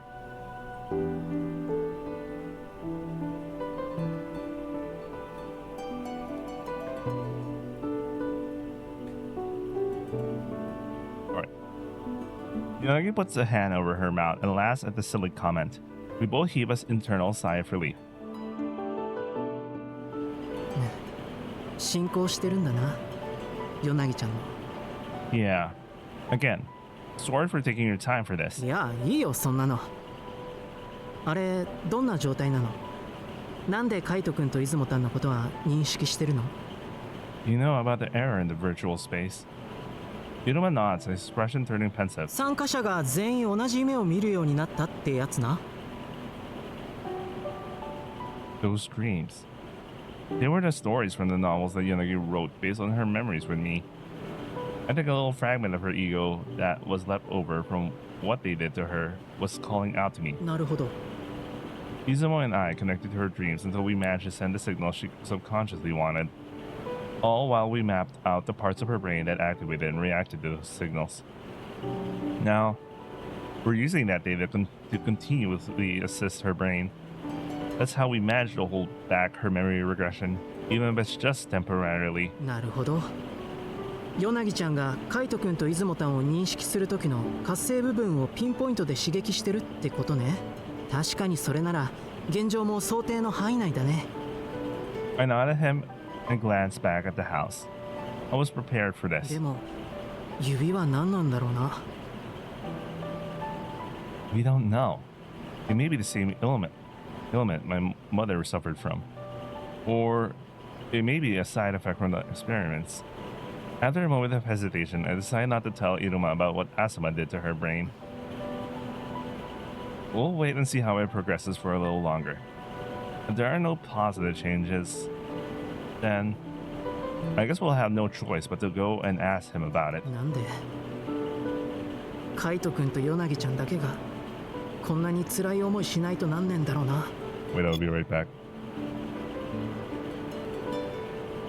納得いかねえよ。 Thank you. Really. It means a lot to know you feel that way. Sorry. I couldn't invite everyone today. The house is pretty small, as you saw. 本当に狭いね。 We share a little bit of laughter before turning back to the fields. I don't get why they had to make a whole huge ass effort to just make something they translated with the whole thing. You know? I mean, yeah, I mean the literal translation may sound like being insensitive or something, but I get it. I kind of get it, but at the same time, I'm like, yeah. 今度はコーンウイスキーでも持ってくるよ。たまにはまた飲もうぜ。 That brings back memories. You got your hands on some? 酒はむしろ余ってるね。そういう欲を持ってた人はみんな移住したよ。 Huh. That makes sense. I'll watch the fields as the sprinklers come on. The droplets of water look like a shower of amber rain under the light of the setting sun. I'll be in touch. Thanks for the help. 何？俺はいつまでもカイト犬の主任ですから。 And my greatest friend as well. ヨナギちゃんと出雲たんによろしくね。 You can bet on that.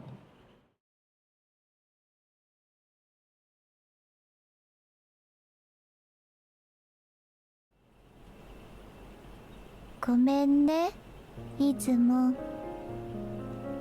いえ Oops. I hate when that happens. ごめんねいつもありがとう Izumo sits by Yonagi's side and feeds her the porridge. I look on absent-mindedly. I stare at Yonagi, her current state reminding me of my mother, wasting away in the same bed. So, remember he was thinking about gene editing back then? I wonder, I don't know.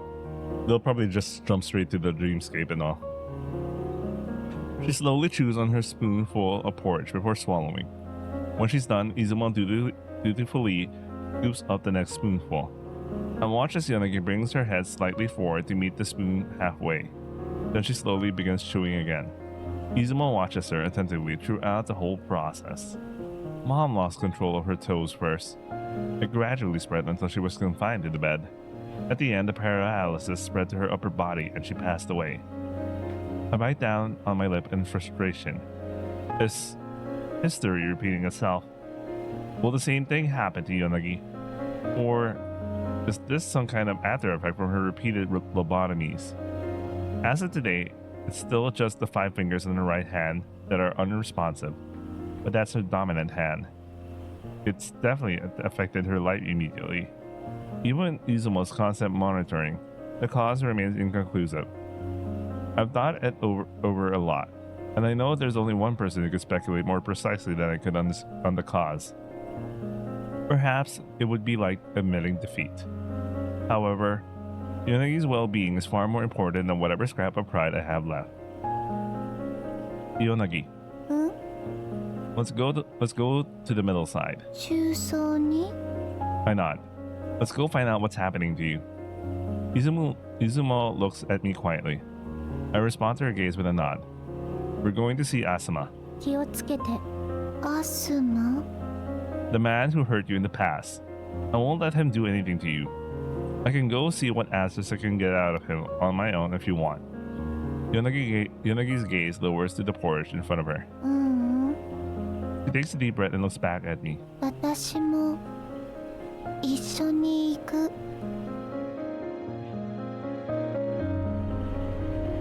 I've never been to Asuma's home, but when I was working with him, I saw his residential information on the list of institute personnel. We walk through the researcher residential area, and I guide us to the location.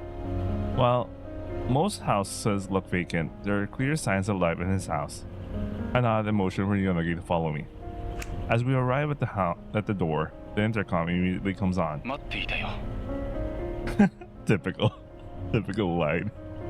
You were. カイトが途中で投げ出すことはないと信じていた。 This is not what you seem to think it is, Asuma. I'm not here to talk about the virtual space. There's something I need to know about Yonagi.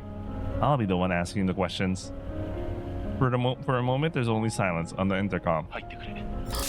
The white door opens.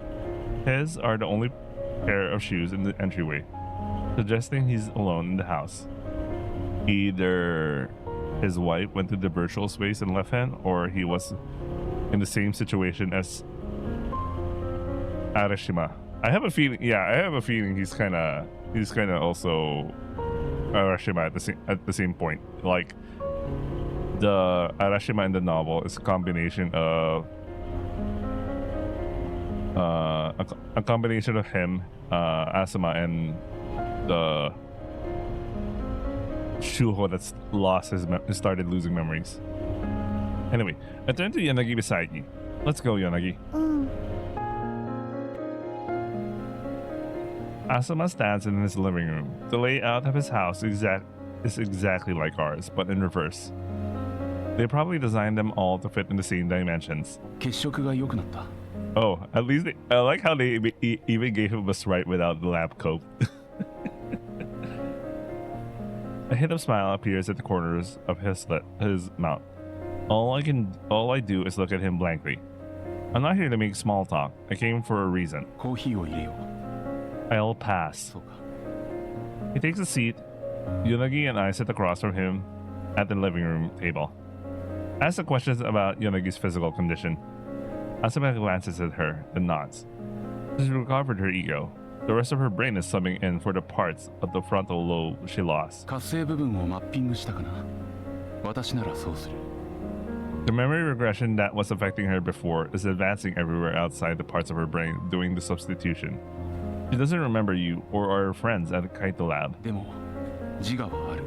考えようによっては最も残酷な状況かもしれない。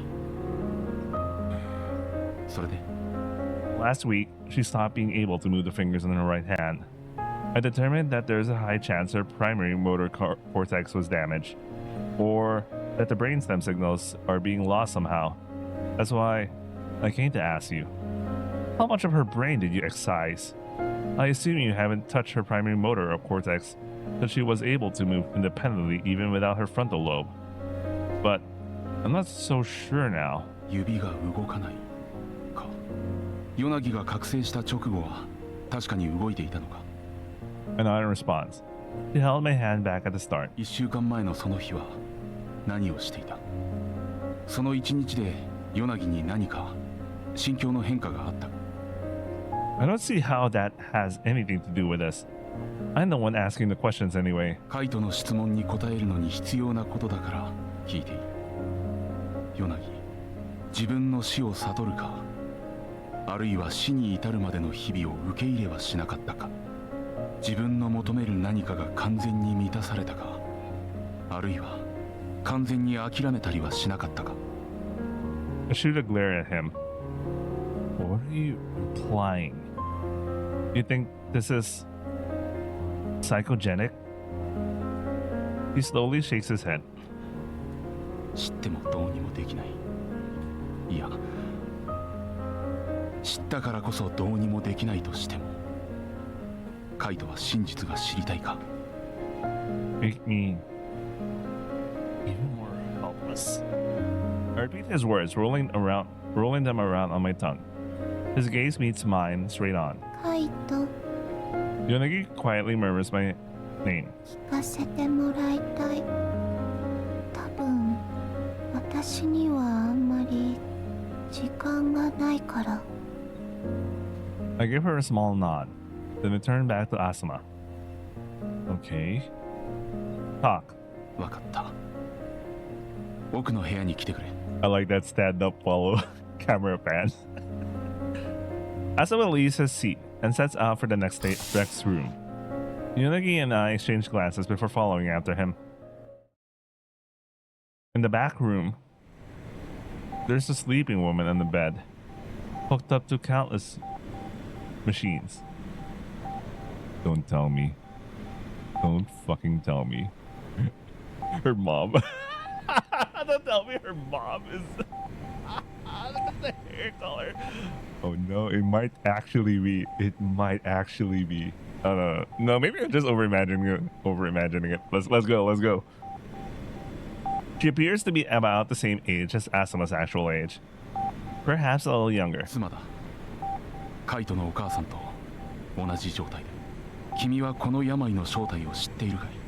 外傷は全くなく、脳にも何の損傷もないのに、体が活動を放棄していく。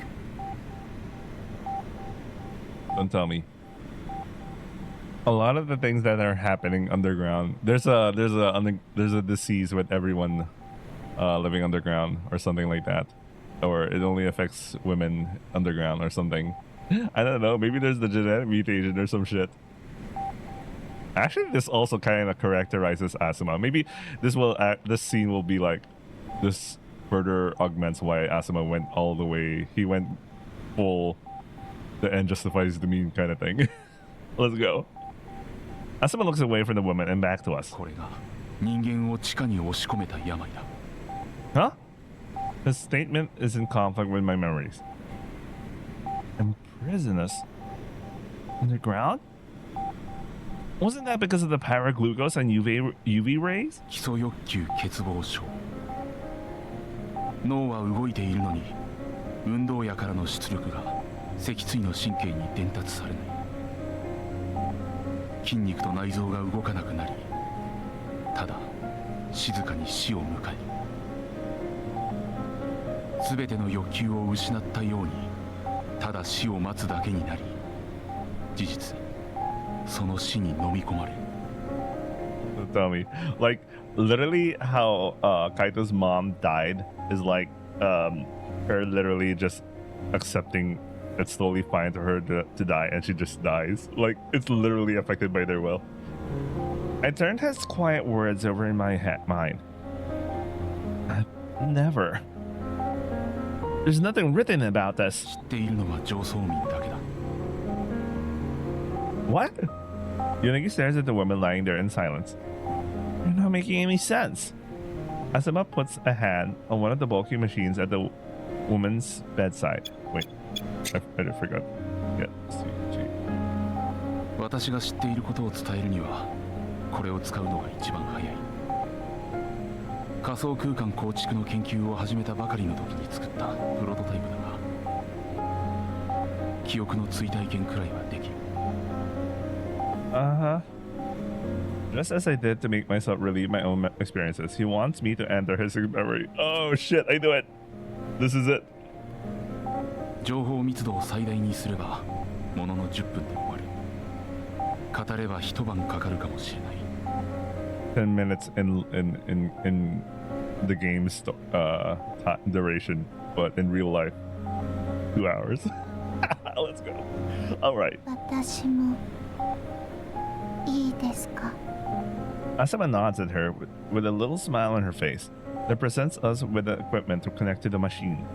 It's easy to imagine that Asuma was trying to communicate with his paralyzed wife by using this device to meet her in the virtual space. I might do the same thing in his place. 15分のレム睡眠でいいだろう。そこに座ってくれ。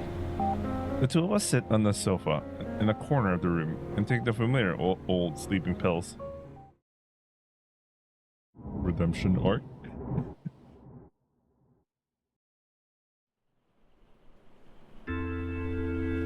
Twice a week. That's how often I find myself down here in this dismal place. Every time the elevator door opens to reveal the middle side square, I feel sick to my stomach. That's what they call it, at least. This is supposed to be a square. The air feels deceased. The dust and dirt of the low side managed to find its way here. I hear the screeching of kids in the distance. They laugh and shriek at a cacophony of sound. It drills into my ears. Their voices grow louder. I'm not walking towards them. They just happen to be in my way. One of the merely laughing children is accompanied by an android. A topsider acts like he owns the place. He's with a few mid-sider children.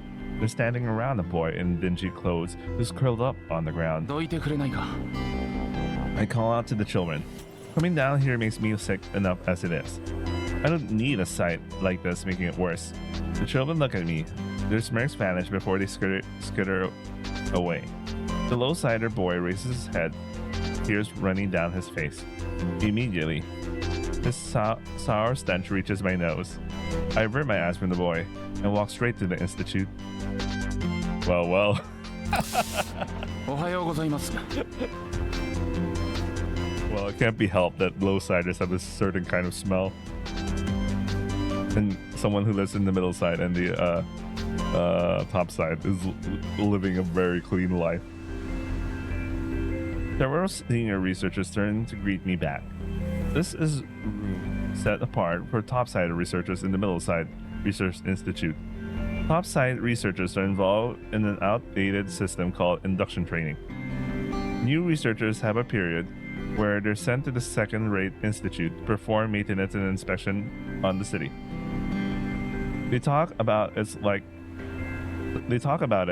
it's some noble duty, but in reality, it's simply the institute's higher-ups forcing the new generation to suffer the same hardships they had to endure. Topsiders place too much importance on performative displays. We're facing a crisis as a species. The best people we have, regardless of their backgrounds, should be focused on studying base will deficiency. We don't have a second to lose. 中層の東1072番内壁の劣化部が地上部とつながっています。明日の午前中の清掃で工作員に補修させろ。 I gave an instruction to one of the scientists working under me. My responses are mechanical. Anyone with a manual in hand could do the same. あと水質の衛生レベルが下がっています。成分を表示しろ。はい。取水した水の水質が落ちているな。神田川の取水器の浄水フィルタ点検に2人回せ。上層の工科コースの学生でいい。それから上層の研究所から実験用の生態の追加要請が来ています。追加要請？モデルマウスならいくらでもいるだろう。豚への投薬実験を希望しているようですね。I click my tongue and ponder for a moment. Why do we keep diverting resources and effort away from the real problem? I'd give them a piece of my mind if I was in that lab. There's literally no need to use pigs. A vast amount of human genes have already been integrated into the model mice. They should be more than capable of getting results they need without all this waste. どうします？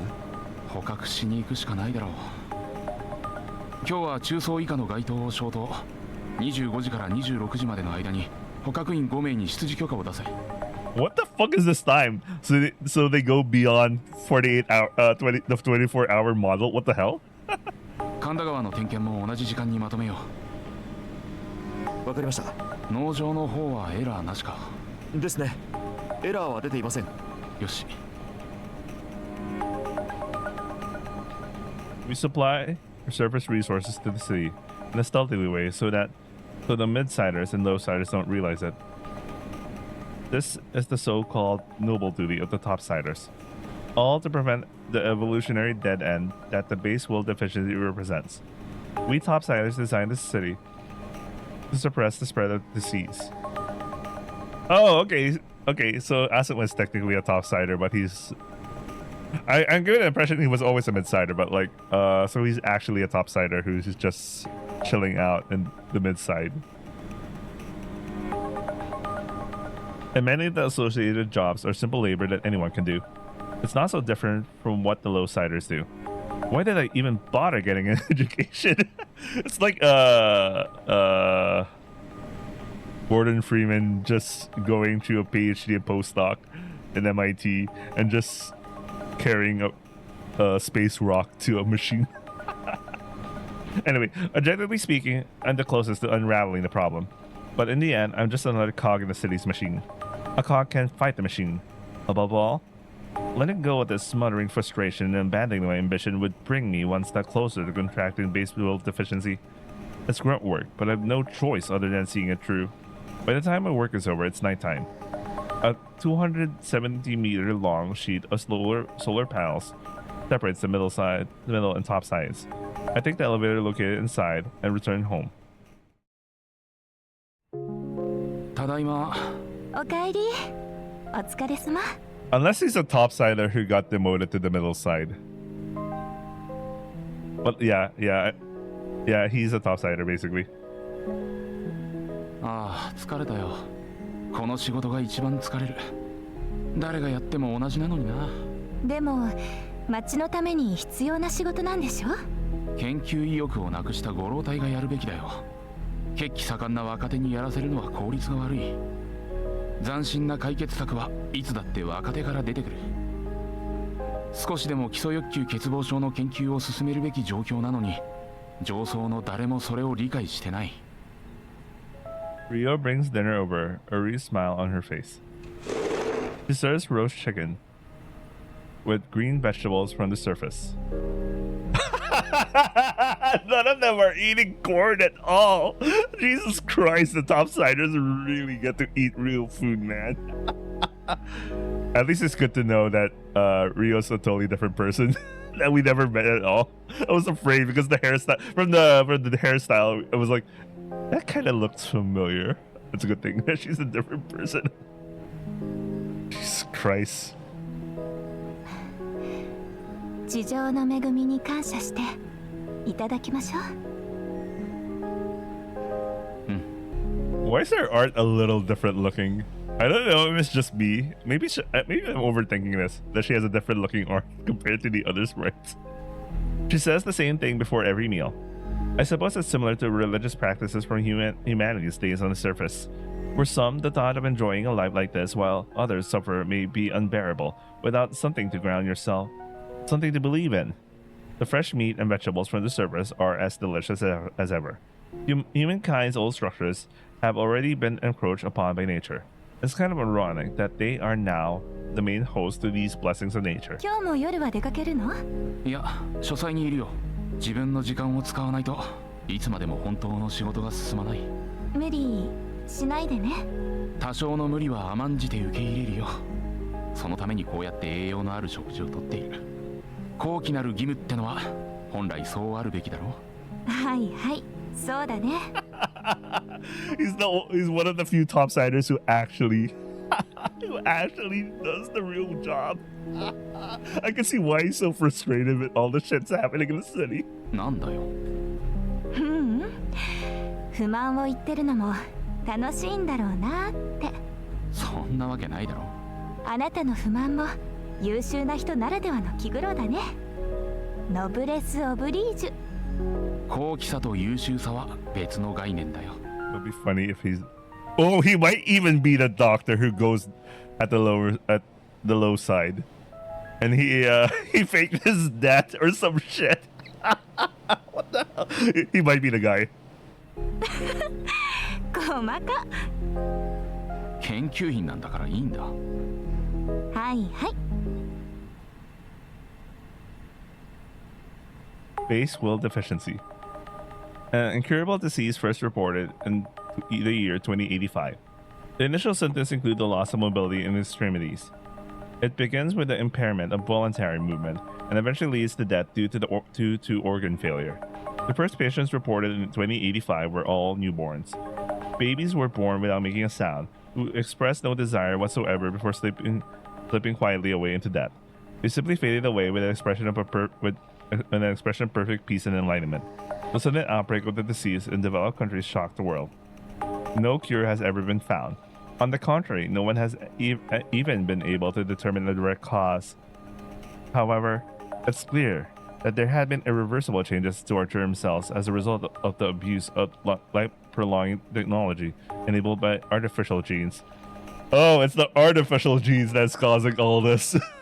Shit. Damn, son. The epidemiology report determined that the outbreak was caused by those changes at the genetic level. Jesus Christ, man. Okay. Although no cure has been found, the proposal decided on after many years of research was this underground system. Base will deficiency develops when the human's needs are fully met. Thus, the city system was designed so the inhabitants always have a strong personal desire to aim for. What? So literally the will to live is literally gonna kill you? That's why his mom died? Just like that? With the exception of a small group of managers who know the truth, all residents are told of the dangers of the surface, and the standard of living is determined by a social stratification system. As a group, we yearn for sea and sky and wind, and crave for nature. As individuals, there's always someone close by who has a better life than us.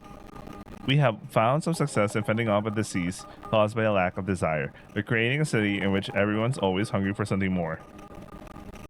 Okay, that's interesting.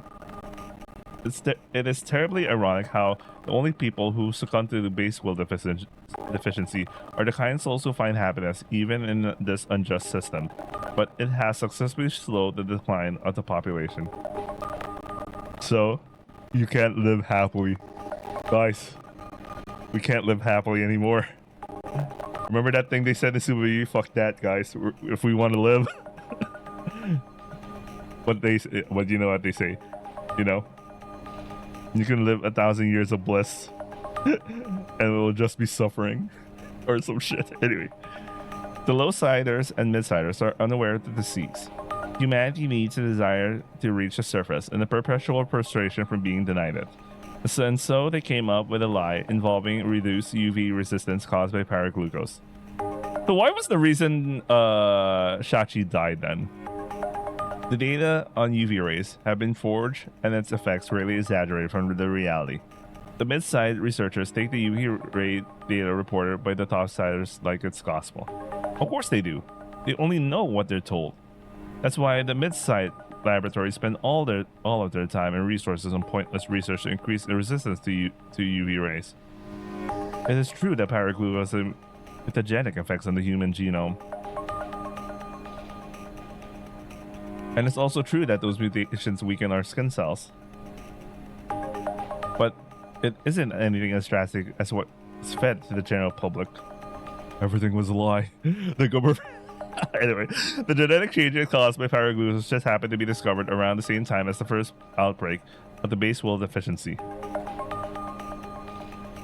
That's why paraglucose was selected as a scapegoat for moving the population underground. The truth should be obvious, of course. Paraglucose, along with its gynolytic system, is a natural element extracted from microorganisms found in the permafrost of Antarctica. Any changes it could cause would be mild compared to changes caused by artificial and deliberate gene manipulation humankind engaged in. But most people don't have the specialist knowledge required to realize that. There's not even an interest in looking into it. Most people were overly terrified by the effects of paraglucose, which was by design of the contemporary media. Jealousy towards the monopolies held by the companies that mass-produced and sold groundbreaking paraglucose technology might have motivated some of the frenzied reporting as well. We got fake news to live underground.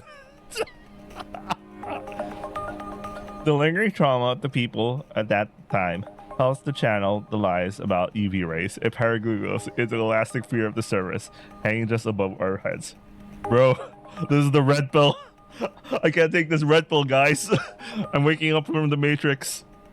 But behind all this is the real threat, our real struggle, the base wool deficiency. The will to live.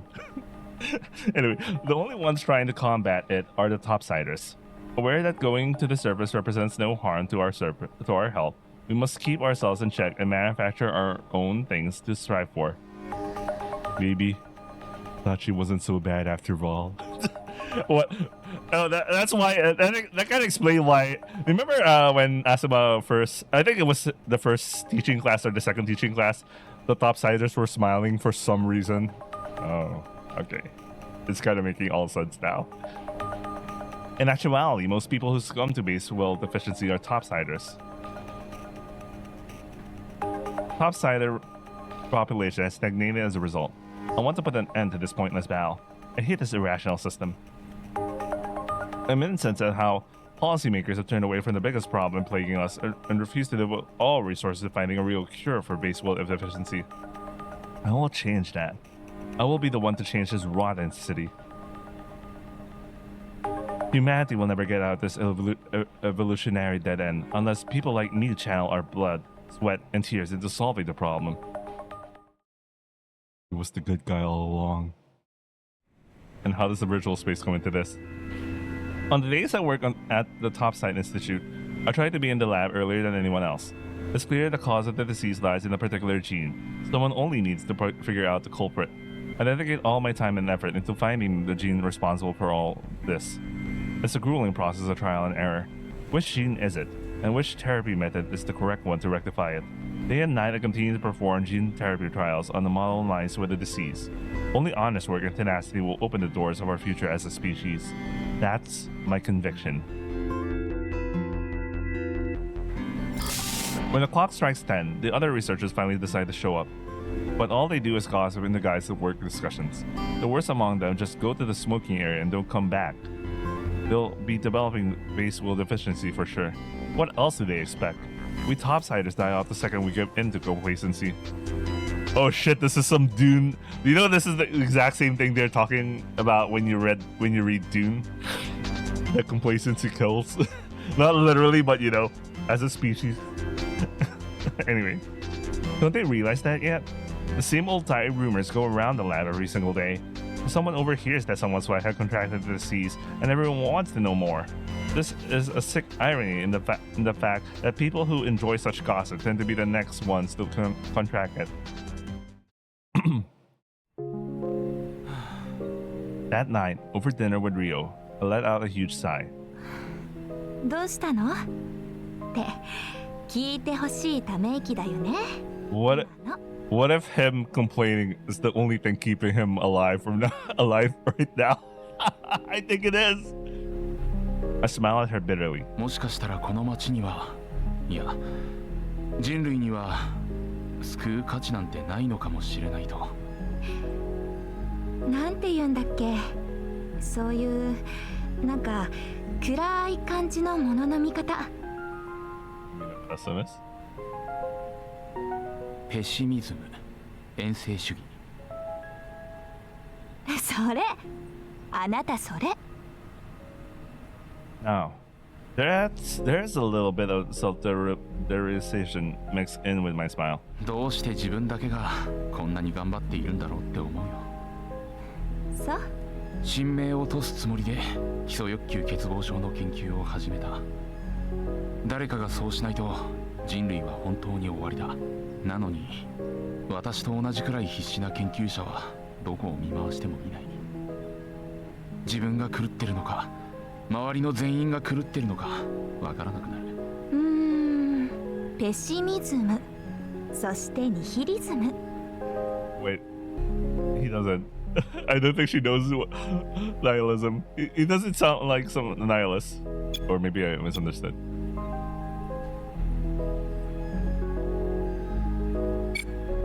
真面目に聞いてくれないならいい。ごめんごめん。そうね、環境が合ってないんじゃない？環境？私一度だけ中層の学校で授業したことあるの。初等教育。 Oh, I didn't know that some of the top siders actually teach at middle side. I feel my eyes widen. なんで？リオは上層の高等教育担当だろ。そうだけど仮想民の先生が基礎欲求欠乏症にかかっちゃって。仮想民が？珍しいな。 Rio smiles at me and continues. その先生が中層の学校でずっと代わりの先生を探してたの。週に一度の歴史の授業を仮想の子たちは楽しみにしているから、なんとかお休みにはしたくないって。週に一度？今はそんなに少ないのか？ Man, that is yeah. Eventually he experiences that himself. 上層と中層の子供で教室はいっぱいだから自由学習なんだって。そうなのか。 I have no idea. We seem so close yet so far. Both middle and low side feel like different countries to me. 私はほとんど渡された教科書を朗読しただけだったけど。 Damn, man. The state of education, man.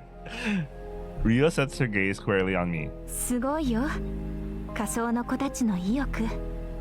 意欲っていうか生きようとする力。これが人間本来の基礎欲求なのかって私びっくりした。あなたもやってみたら？私が？初等教育を？すっごく刺激になると思うけど。 I recoil at the thought. It brings me back the horror stench of that low-sider boy I found crouching in the middle square. We obviously know that's Kaito, but it's like all this time, kind of after the whole sequence, Kaito will be like, "You thought of me as trash." 彼らは満足に風呂も入っていないだろう。匂いがちょっとな。え？匂い？そんなこと？あなたも自分で思ってるほど問題解決に貪欲じゃないんじゃないの？そんなことはないだろう。冗談だよ。怒るな怒るな。でも本当に彼らと向き合ったらこの町に救う価値がないなんて絶対に言えなくなると思うよ。 It kind of made me think. Sorry, for a second, I kind of thought about Yonagi having this fetish for smell. It made me think.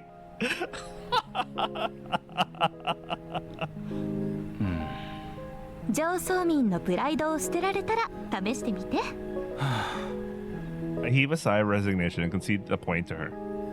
Rio just laughs as she clears away the dishes and brews us some coffee. It's the usual evening for us. Her coffee always soothes my nerves. I try to make it like she does, but it never comes out the same.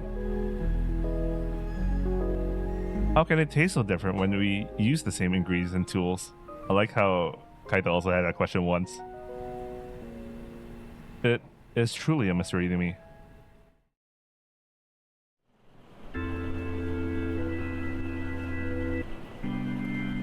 Today is my second and last stint in the middle side for this week. As usual, a sigh of frustration escapes my lips as the elevator doors open. I feel like it's becoming a habit of mine. Across the middle side square on my way to the institute. It'll be just another day of analyzing deterioration in the inner walls and dealing with broken water purification and farming robots. As I look forward to wasting my whole day in that musty room, I notice a low cider boy tinkering with some kind of electronics on a bench as I walk by. Remembering my conversation with Rio yesterday, I slow my pace to take a closer look. I realize he's holding a primitive flashlight mechanism in his hands. It seems like he's trying to fix it using spare parts. As I slowly walk past, the cylinder falls from his hand and rolls up to my feet. The boy chases after the little cylinder, but stops as he comes within reach of me. He then looks up at me, clearly unsure as to what to do.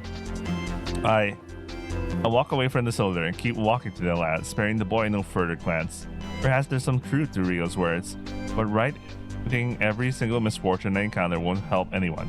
Improving the system itself is the only thing that will put a dent in the world's collective misery. I live for my cause. I can't be swept up by emotion. The only way to really save anyone is to keep my focus on the big picture. I finish the tedious busy work and go back home to where Rio is waiting. By the time I get to the dinner table, she's mostly done setting the plates. 豚肉久しぶりじゃない？ She gleefully places the pork satay on the table. Utaniku. I smile really at the meal. It probably came from the pigs that I arranged for. Those pigs I arranged for. No doubt they made the request on a whim, and after realizing they actually didn't have a use for them and couldn't care for them, ended up dumping them at the distribution station. 体にいいんだってね、豚肉。らしいな。さて、今日も愚痴を聞いてあげなくちゃ。今日は別にないよ。嘘。顔に書いてあるけど。うん。地上の恵みに感謝していただきましょう。Rub-a-dub-a-dub-dub. She puts her hands together and repeats her usual chant. Then the knife in her left hand slips out of her fingers. Oh no, she's content with her life. It is over. It hits the edge of her plate and leaves a crack, then falls to the table. I never thought the knife could make so much noise. I realize it's a curiously perfunctory thought.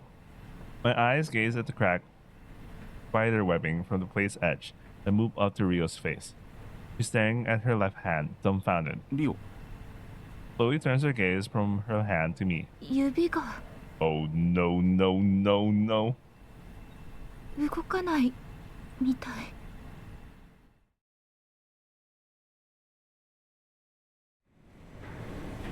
A few weeks later, somehow the other members of the lab caught word of Rio's symptoms appearing.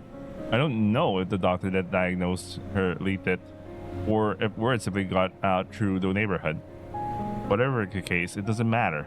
I refuse to continue working in the Middleside Institute. And now I'm devoting all of my time to identifying the gene caused base will deficiency. I feel the cold stares from my colleagues. Perhaps seeing me rooted to my desk, dawn to dusk makes them uncomfortable. Good thing I don't give a damn. I continue my experiments with the model mice. I have identified 615 positive genes, but there are still factors I haven't been able to identify. In order to identify where in the genomic sequence these factors might be found, I monopolize the Institute's computers to run a large-scale quantum chemistry simulation. This simulation named potential culprits within the genomic sequence, which I then check against a model of mice demonstrating base will deficiency. I keep them in automated feeder cages spanning the entirety of one of the lab's walls. The intricate cluster of hexagonal cages remind me of the honeycomb. These cages house 2,048 mice. 2,048 mice. This is a very specific number. It's one of the it's one of the multiples of like it's one of the multiples of 8 with base will deficiency, and I perform 2,048 simulations every night. And every night I dispose 2,048 corpses. I keep running my experiments, dreaming of finding the defining factor in their genomic sequence, in their genome. And I do it all alone. And around the time Rio's motor impairment progresses to her right elbow, the day finally arrives. I arrived at the Topside Institute early, but as I faced the wall as 2,048 cages, ready to dispose of the carcasses of the mice I used to test my gene therapy samples yesterday, I hear a sound of life from a single cage. 生きている The baseball deficiency advances far more rapidly in mice than humans. Once the symptoms are artificially induced, they die from multiple organ failure overnight.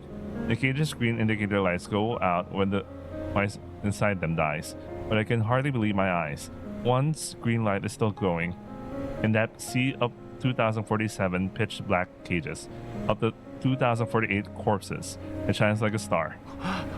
生きてる The tiny mouse bustles about its enclosure.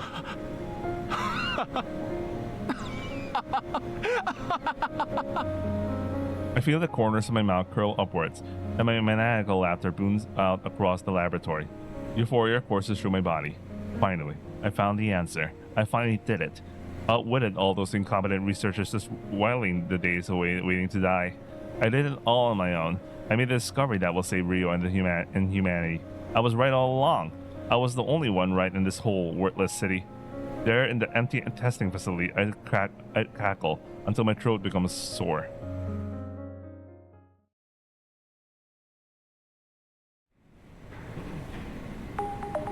I identified the causal gene for the disease plaguing our species, as well as a remedy capable of curing it. In a single afternoon, the news spread throughout all of the Topside. They quickly petitioned me to open a lab in the Topside Institute to continue my research.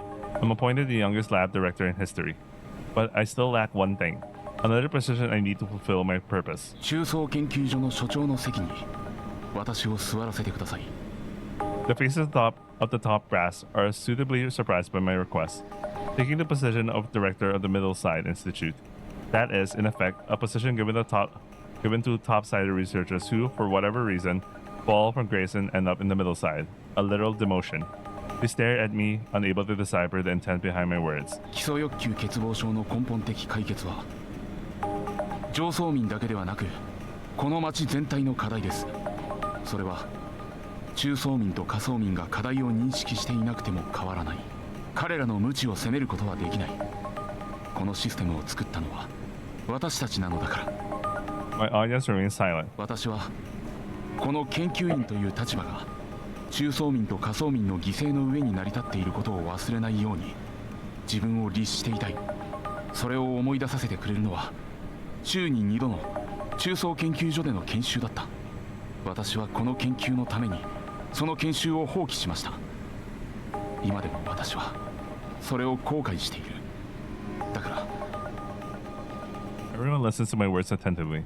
I realize I might be buying into my own hype a little. 私は中層研究所の所長として我々のために虚無な研究を続けている人の痛みと共にありたい基礎欲求欠乏症の治療という最先端の研究をしながらこの町の土を踏んでいたいんです As I bow to end my speech, I can tell that I have the top brass in the palm of my hand. It's the kind of beautiful platitude these people eat up. I hear murmurs go around the room. Voices are praising the system for creating such ethical researchers. I tolerate it. I decide to be tolerant. Protecting Rio's life is all that matters.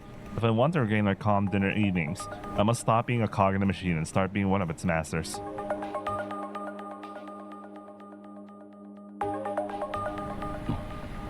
I sit in my new director's office, looking over the map of the Middleside Institute. The 3 upper floors of the central building are only for top-side researchers. I want to get as far from there as I can. The 4 above-ground floors of the research building contains labs for developing drugs to promote UV resistance. この建物には地下があるのか I look away from the institute map to a diagram of the middle side. The stairs leading up from the low side are nearby. The middle power lines run under the central square. Considering how much power the institute uses, there should be a hole for the huge electric cables. いけるな I I could have a passage built connecting the basement of this building with the low side. I'll put it on the budget as a project to improve efficiency of transportation of goods from the low side. I'll make it so only the institute directors authorize on the basement floors, and if I make sure all the actual storage remains on the upper side, I can keep the second one sealed off. With this, I'll be able to save Rio.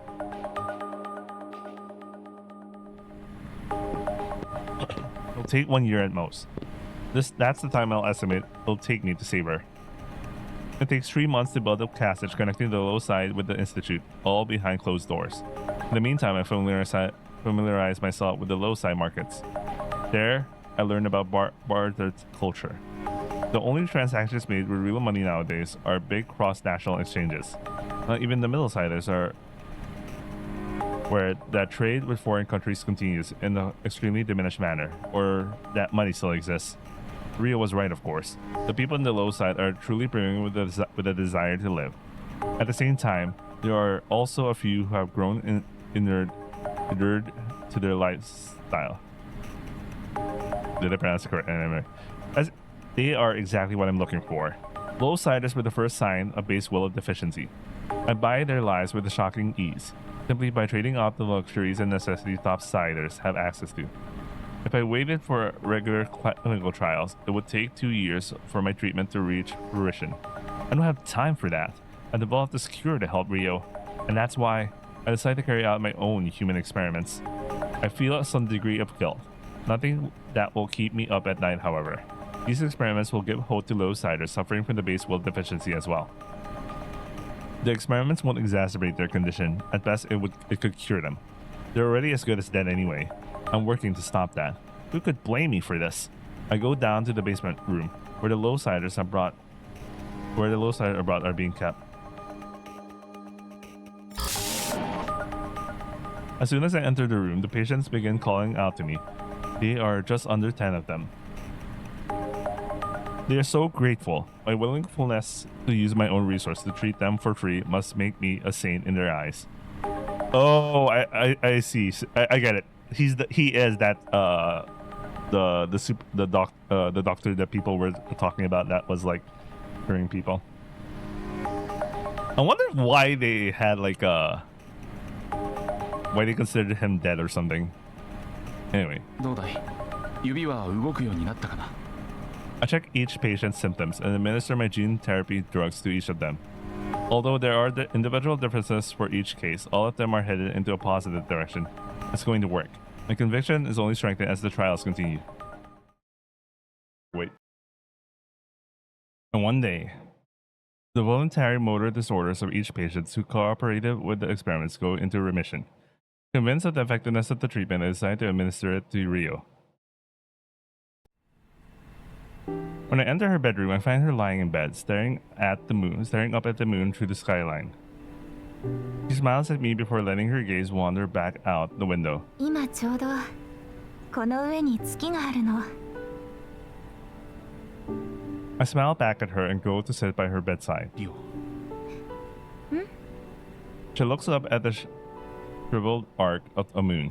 Her immobilized right arm and left forearms laid onto the sides. できたよ。 She turns her eyes back to me. 基礎欲求欠乏症の特効薬だ。私が作った。でも I shake my head before she can formulate a question. 研究所側もこの特効薬の重要度は理解している。臨床試験をかなり早めてくれたんだ。 Oh man. Oh man. Rio's eyes widen in amazement. 私を信じてくれ、リオ。私はリオを助けるためにこの薬を作ったんだ。 A sweet smile spreads across her face, and she answers with a nod.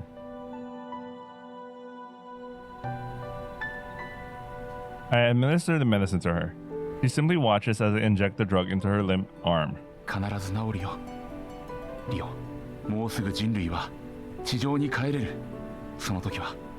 I look up at the skylight above us and see the soft glow of the moon. こんな小さな星空ではなく、満天の星空を見上げよう。もうすぐこの地下生活も終わるんだ、リオ。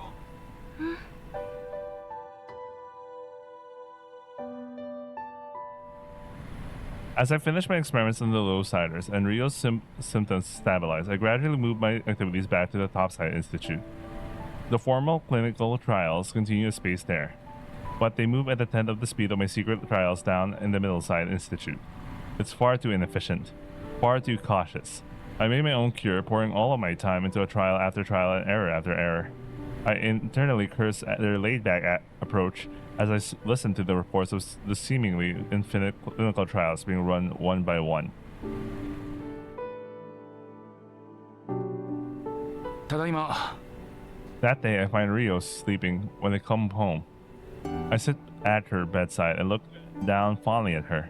She sleeps placidly, her chest heaving slowly. I take the chance to administer her nightly dose and brew myself some coffee. Drinking my own coffee only makes me realize how much I like Rio's better. If she can move her arms by tomorrow morning, we can celebrate by brewing some coffee. That beautiful dream sends me right off to sleep. They got into a coma, didn't they? Oh no, maybe they did went in a coma. So that's why they all ended up in the Matrix. I knew it. I wake up next to Rio. The morning sunlight pours through the skylight, filling the room with its warmth. おはよう、リオ。 But Rio, she's still sleeping. Just like yesterday, it seems like she's barely moved. Starting to grow concerned, I check her biometric data. She's the very picture of health, but there's something off. リオ。リオ。 No matter how much I call out to her or shake her, she doesn't awaken. なんだ。何が起きているんだ。 Ever since then, Rio became unable to stay awake more than 2 hours per day. I gather all the necessities in the bedroom where she sleeps so we can spend all our time there. I stop going to work at my lab and devote all my time to attending to her needs. Until, one night, an ominous sound pierces my ears. 心肺機能か。 Multiple organ failure seen in base will deficiency always begins in the heart and lungs. I hook my wife up to the pulmonary bypass machine I brought from the lab. The sheer calm I feel as I hook her up surprises even me. To be quite honest, I was prepared for this to happen, but I couldn't admit it to myself until it finally stared me in the face. I stand next to her fragile body in silence, a million thoughts racing through my head. I made a mistake. I must have. No, it's not over yet. It's not over. Whatever's happening to her body, whatever's happening to my low-sider subjects, I have to find out what it is. This isn't over yet. I don't know for sure yet that I made a mistake. I return to my clinical trial room in the Middleside Institute, now empty, to investigate what's happening to the genes of the other subjects. I need to find out what's happening to the causal gene I have identified, and then, finally, despair takes over. なんだ。これは。 The 616 causative genes I identified were satisfactorily rewritten using the cure I developed. It's all working as intended. But the expression levels of the other genes begin to change, as if to compensate for the alteration. Oh, shit. This is... Alright, I see what's going on, man. The genes. They change to counteract the effects of the treatment, as if the body itself was rejecting the cure. The patient's bodies are mutating themselves to return to their previous state. Did I unravel one knot of a deeper, more complicated tangle? Or perhaps, is base will deficiency an intrinsic part of humanity's evolution? 無駄だ。特定の遺伝子を一つ一つ変異させてもキリがない。 Not only did all my effort ring hollow, my approach itself was flawed. I was wrong. What I'm looking at is simply the remains of a genetic code humiliated beyond recognition over generations, by a humanity seeking to prolong their lives and satisfy ephemeral desires. I immediately apply for the suspension of the Asima Lab's research. I know what the results of the clinical trials for the medicine will be. We don't need to waste years trying it out. I may have made a mistake, but I haven't abandoned my self-respect as a researcher. I report to the Topside management that an error was found in my research. Now that my only achievement is gone, the top site management quickly washed their hands of me. They had long been aware of my misappropriation of Middleside Institute funds, yet they let me carry on.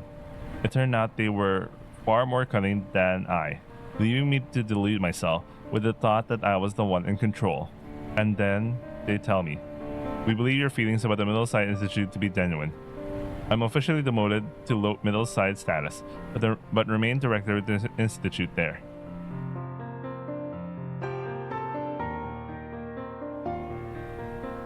And once I'm living in the Middleside with my bedridden wife. Oh, this guy got demoted for topside. Damn, man. He's aware of the Mac Mansions, man. Holy shit. To my surprise, my everyday life doesn't change much. Our life was pretty much confined in those four walls anyway. Life here is basically the same as it was in our topside mansion, just with a little extra space we're not using. Under these circumstances, I could just as well be a low-sider. I deride myself. I've gotten accustomed to the dust in the air already. I while the hours away stroking Rio's hair. I can only watch as her organs fail over one after the other. Each time, I attach more equipment to prolong her life. In the end, perhaps I'm doing the same thing our ancestors did when they modified their genes to prolong their lives.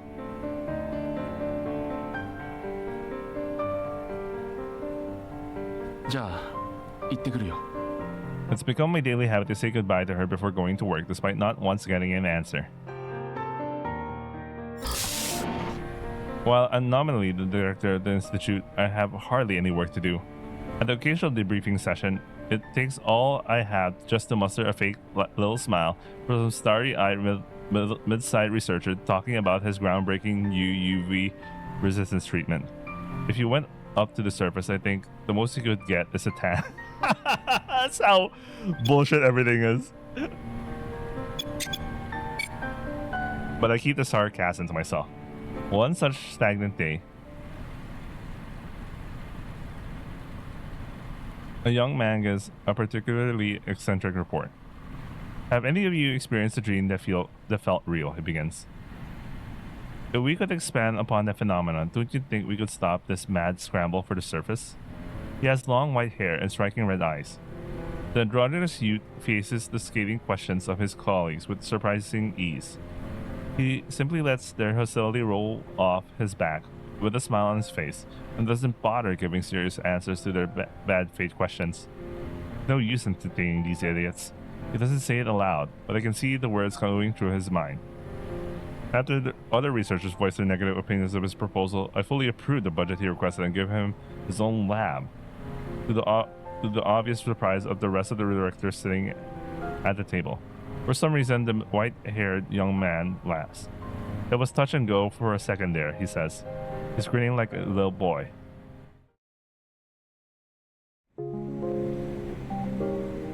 Tadaima. I called Rio, not expecting a reply. That new researcher. His name is Shiona. He lent me one of his prototype machines. It can supposedly connect and share the dreams of people. Try it out, and he told me, if you feel like it has potential, you can take over my research. I'm not good at public speaking, as you saw today. From start to finish, he was as carefree as a child. Seeing him so purely devoted to his research with seemingly no ulterior motive, I find myself quietly jealous. As I absently run my hand over the device, I glance over Rio's biomonitor. She has entered REM sleep. Those who manage to find a scrap of contentment, even in this underground city, succumb to the base will deficiency. I wonder what Rio dreams about. I used the device to connect us together.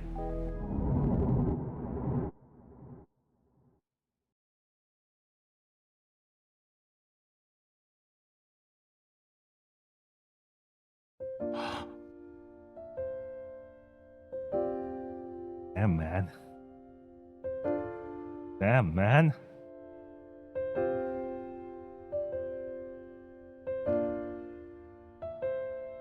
As the device starts working, it shows me Rio's dreams. I find myself in a magical world where memories come and go, swirling together in a kaleidoscope. But the thing that strikes me the most is that I'm in all of them. In all her dreams, there I am.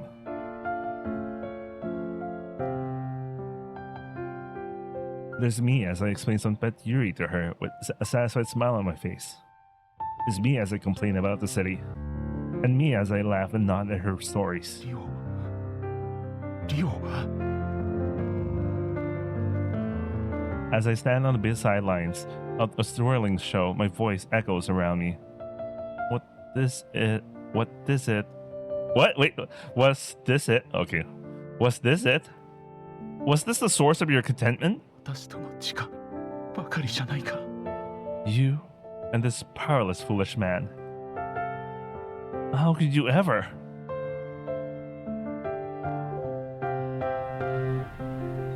やっぱりうまいなそう。自分だとどうもこうはいかない In her eyes, I take another sip of my coffee and smile. リオの入れるコーヒーが一番うまいよ誰が入れても同じだよ。でもありがとう。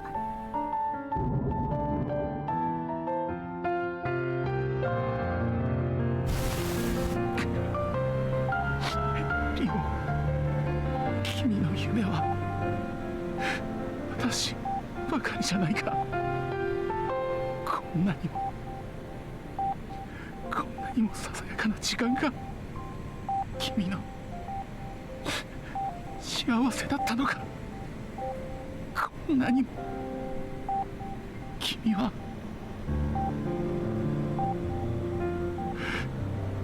私を深く愛してくれていたのか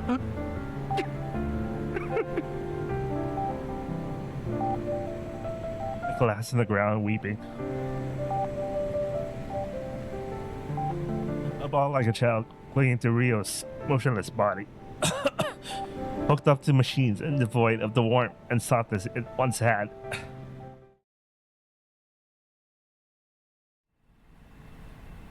I spend the whole night crying beside her. And when I wake up, I feel purge. I'm standing in front of the mirror. I'm in pretty bad shape. My eyes are red and swollen from crying. There are dark rings beneath them. But I smile at myself. I look back in the direction of the bedroom. 行ってくるよリオ As I cross the middle side square on my way to the institute, I hear the cries of children. Again, I realize they are not joyful cries of children playing. Some of them resound with malice, some of them with pain and grief. I stop dead in my tracks.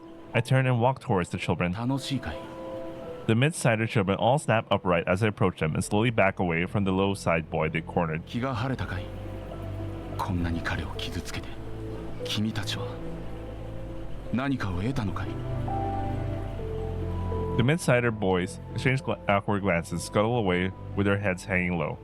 I look down at the small boy still shivering on the ground. He regards me fearfully as he slowly stands up. This is how life is in the city. There are many others in the low side receiving the same treatment. I kneel by his side and look him straight in the eye. The boy's clothes have marked smell of soil and sweat. 大丈夫かな The boy nods at me. Seeing the glint in that boy's eyes, I realize for the first time what Rio was speaking of. In his eyes, I see a hunger for life. It was right. Having seen such a thing, I can no longer say the city is not worth saving. I stand up and pat the boy on the head, then head to the middle side institute. I don't go to my office, but to the lab I assigned that bright young man. When I come into the room, I find him sprawled across the sofa, mouth wide open and snoring away. A real smile comes onto my face. That's a real scientist. That's when it comes to me. A new approach. A way for all the people in the city to find happiness and wait until a real cure for the base will deficiency can be found. A way for Rio and the people who entrusted me with their lives to not die in vain. A way for them to experience the life on the surface that we all dreamed of. In this little lab, a new hope called the virtual space is about to be born.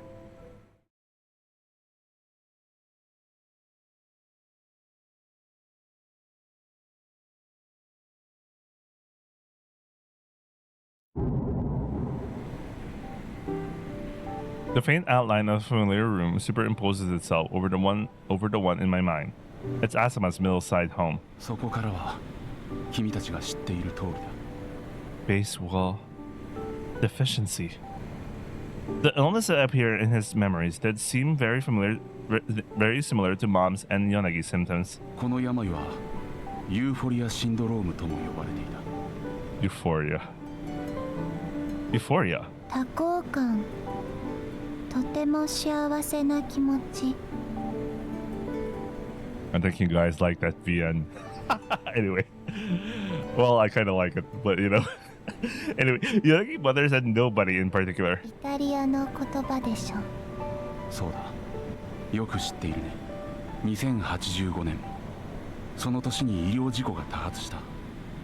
生まれたばかりの赤子がそのまま死んでいってしまった。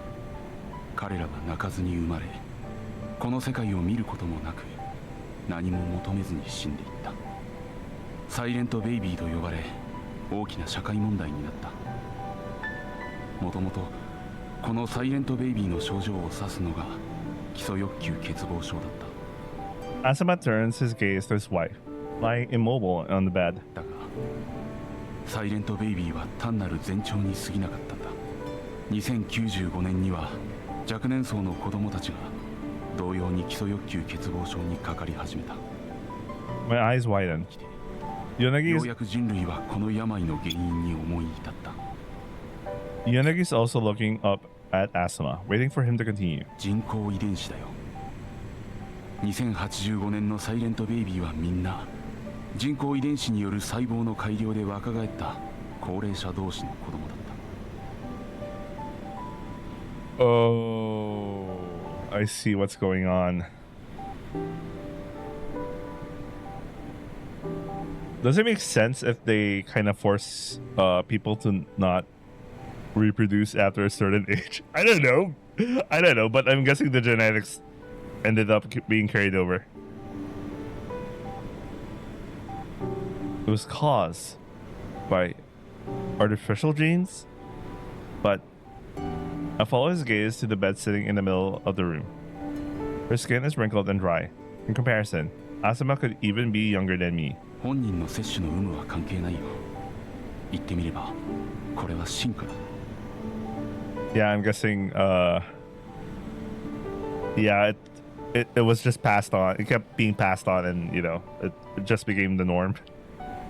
当時の地上で人工遺伝子による細胞改良と無縁な人間など一人もいなかった。それは極めて基礎的な医療手段として普及していた。それが人間を進化させた。 This brings me back to a talk we had back when we still worked in the same lab. You taught us in school that it was artificial sweeteners that caused humans to evolve. That was all a lie. Bro, you just saw the memories, man. You already know. You should know from the memories. Asuma nods. 経口摂取の食品が遺伝子レベルで種を進化させるにはもっと時間がかかるだろう。あれは創作だ。地上の紫外線強度の熱動と合わせて作られた集具化計画のためのシナリオだよ。 So, the middle side's UV intensity reports are fake too. Why all these lies? What's the need for it? Bro, didn't you just see his memories? What? It's like he wrote this first, then I don't like this. I mean, he literally just saw his memories and he talked about it. 地上で感染症のように広がった基礎欲求欠乏症によって世界人口は大幅に減少した。だがその中で明らかに死亡率の低い国がいくつかあった。 It differed by country? Is the disease affected by the climate or something? Closes his eyes and shakes his head. 気候ではなく思想だ。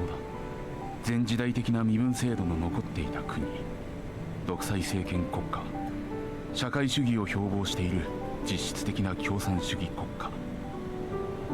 そういう国では基礎欲求欠乏症による死亡率が比較的低かった。 Class structures. Communism. That's pretty much the city. 人類は基礎欲求欠乏症の中で生き残るため、この町の制度を設計したんだ。語られることのないこの町の真の歴史だよ。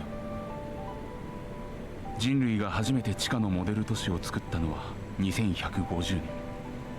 当時の世界人口は約7億人。 Man, that's damn. From billions to like 700 million. 半世紀の研究の中で人類は日光、空気、水に対する欲求が基礎欲求欠乏症の予防薬になると発見した。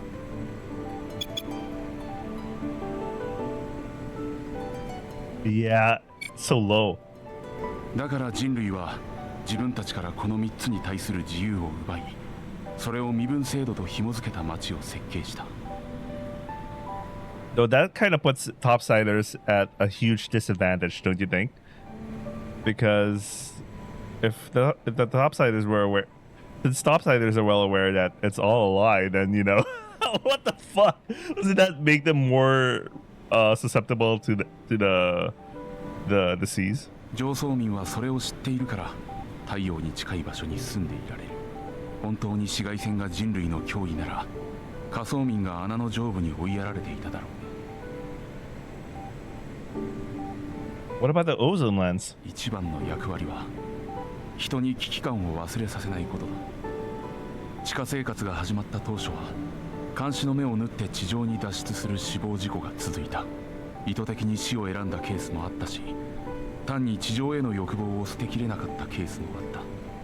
人類を守るためには地上に出てはいけない明確な理由が必要だった。それで人工遺伝子と同時期に普及した人工甘味料にまつわるフェイクシナリオが作られ、教育制度が刷新された。 Is that why there's no literature left on it? He nods at me and continues. 情報の統制を図ってから大衆の認識が変わるまでにまた半世紀かかった。法で縛っても後を絶たなかった脱出者がこのシナリオの普及でパタリと出なくなった。メラノーマの全身転移による死亡は人々に深く恐怖心を植え付けたんだろう。上層民は真実の歴史教育を受け始めるとき、中層以下の人間と完全に隔離される。一緒に教育されるのは初等教育機関だけだ。All of this makes me remember Shachi. As soon as he realized UV rays were harmless, he climbed the cave's walls like a boy possessed and died on top of the ozone lens. I'm the number one! Me! I'm the best! I still remember how he screamed as he climbed towards the light. He died slowly on top of the ozone lens while everyone watched. Was it because he fulfilled in one moment all the desire for nature and fame that was keeping his base will deficiency at bay? 常に自分よりも少しいい環境に人間がいる。その社会システムがなくなると私たちは生きていけない。貪欲な野心がないと生きられないように進化してしまったんだよ。 What did they mean by this? But then, what was all that research on improving our resistance to UV rays for? 不毛な戦いの一部としか言いようがないだろうね。いや、これは戦いですらない。我々は粛々と敗北に向かっているだけだ。もう現実世界で生きていくべきじゃないと我々は切り捨てられたんだよ。 I blame the Kagi for this shit. I'm just kidding. it's ironic. The story I've been reading have some things that you can connect, even at the very least level. ここはどこにでもある銀河系の平凡な惑星の一つに過ぎない。そこである一つの種が進化の袋小路に入ってしまった。 They're running out of Aurora, guys. それだけのことだと人類がはっきりと種として衰退して滅亡の危機に瀕している時に子としての存在の有無など死餓にもかけるべきではないと科学者としてはそう考えている。だが Asuma turns to the woman on the bed again. 私はまだ妻の幸せを諦められずにいる。この何の面白みもない世界の中にささやかな幸せを見出した人間から死んでいく現実がどうしても受け入れられない。Maybe live happily isn't so bad. I don't know. That's so funny. You kind of look at live happily as a nihilistic ambition. Anyway. 私とのささやかな時間に希望を見出してくれたリオを切り捨てることができない。 You. I clench my fist with such fury that they tremble. After everything you did to Yonagi? After you trampled on everything she gave you and cut her brain to suit yourselves? You had the gall to say that? そうだ。 My face is twisted in anger. You can see how furious I am, but he doesn't try to defend himself. 自分のしたことを正当化するつもりはない。その通りだよ。私はそうやって自分の求めるもののために平気で他者を犠牲にできる。そういう人間しか。自分の上に誰かが立っていれば蹴落としてでも這い上がろうと考える人間しかこの町には生きていないんだよ。自分は違うと君には言えるか。 I grind my teeth. I grind them so hard that I can hear it. 枕元にあるスイッチを切れば妻はあっけなく死ぬよ。自分の力で生きていくことはできない。彼女にできるのは夢を見ることだけだ。自力で呼吸もできない彼女はそのスイッチを切り替えればあっけなく死ぬ。同時にそのスイッチがヨナギのせいにつながっていたら君はどうする？ What? 綺麗事を言っても私たちは他者を淘汰せずには生きていられない。それが目に見えるかどうかに大きな違いはない。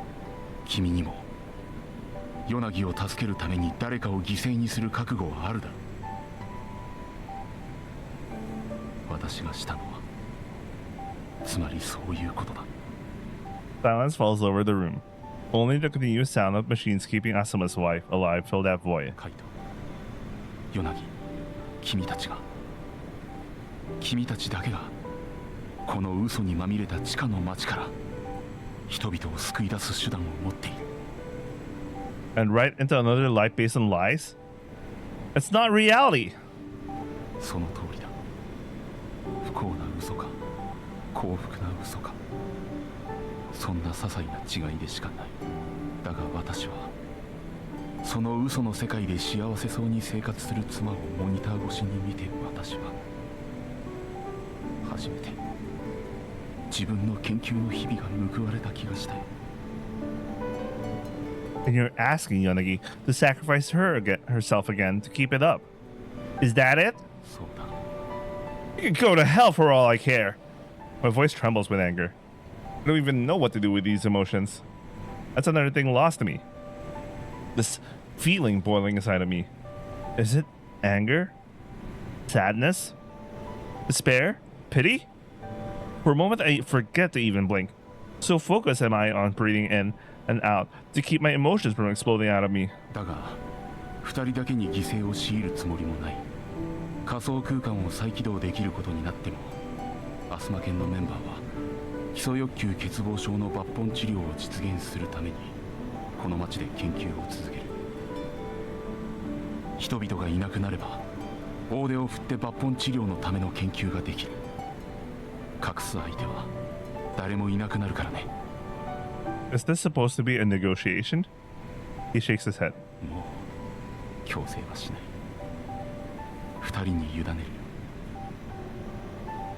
ヨナギの脳にメスを入れた時にアスマ研の研究員は全員仮想空間に移住しないことを誓った。移住者の生態維持と事態の根本解決は誰かが取り組まなければいけない仕事だ。それくらいの覚悟は持っていた。罪滅ぼしになるとも思っていないよ。基礎欲求欠乏症の進行についてはカイトもよく知っているはずだ。 There. 私から伝えられることはこれで全てだよ。 Is there no cure? ない。残念ながら。I simply stand there. What else can I do? Yonagi makes the first move. Takwari gets up and takes my hand in her still mobile left one. 帰ろう。But あとは私たちが答えを出すしかないよ。 she leads me out of Asuma's house.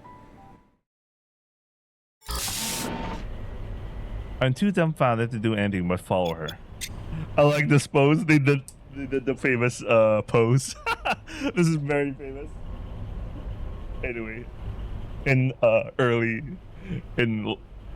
late 2010s. I'm too dumbfounded to do anything but follow her. If I'm to believe any of what Asuma said, it would mean that the cause of her paralysis is rooted deep in humanity as a species. Considering the position Asuma's in... Wait, I think this is a better screenshot. He could very well be feeding us lies to make us flee the real world out of despair.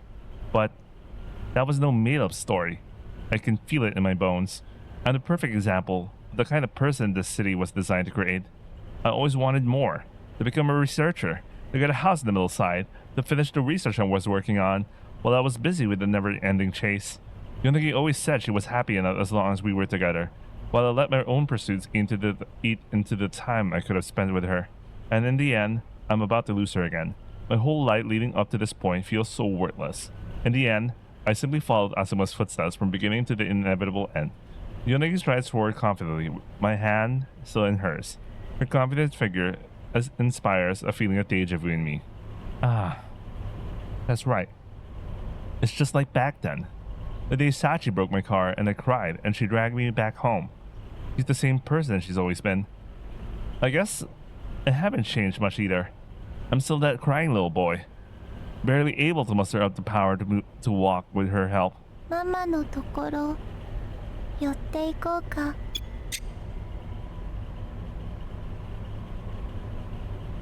Huh? She turns to me and smiles. 行こう。 Before I can answer, she's already on her way. Just like that day, she crouches over the little shrub in the center of the flower bed. カイト、 Her voice is soft. 私の中に入っていた人たちは幸せだったのかな。 The phrase is kind of weird, but I get what she means. それが現実じゃない作り物の世界であっても。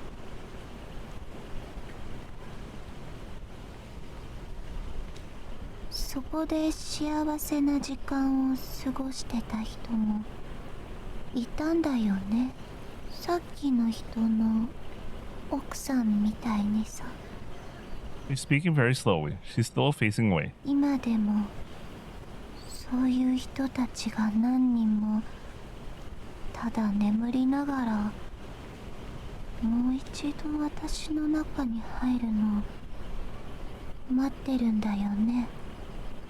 私 Yonagi gets up and turns to face me. 戻った方がいいよね。それが今の私にできる唯一の意味のあることだと思った。 What then you'd be? Yonagi closes her eyes and stands there in silence. No. There must be something we can do. There must be, right? Am I going to lose her again? All they'd be getting is momentary respite from the real world, completely at your expense. We could share what Asuma told us with everyone else and try to find a solution together. Isn't that what researchers are for? そうかもしれない。でも私の時間はそんなに長くない。自分でわかる。カイトにもわかってるでしょ。 Her words are so quiet, and yet I hear them. They reach my ears along with a faint breeze from the surface. They're quiet yet firm. I feel them sinking in. 私は自分の終わり方を自分で決めたいの。前とは違う。無理やり私であることを奪われるんじゃない。私は自分で私がどうあるか決めたい。どう終わるか決めたい。このままただ自分が失われていく毎日を過ごすのは Smiles at me sadly. カイトは優しいから、どんな私にも優しいから、だから辛いよ。 The words come with a whisper and a smile. カイト、 Her voice is so gentle. The way she says my name is just like Mom used to say it. 私たちがしてきたことを、この街で過ごした時間を意味のあるものにしようよ。私の存在を意味のあるものにするのを。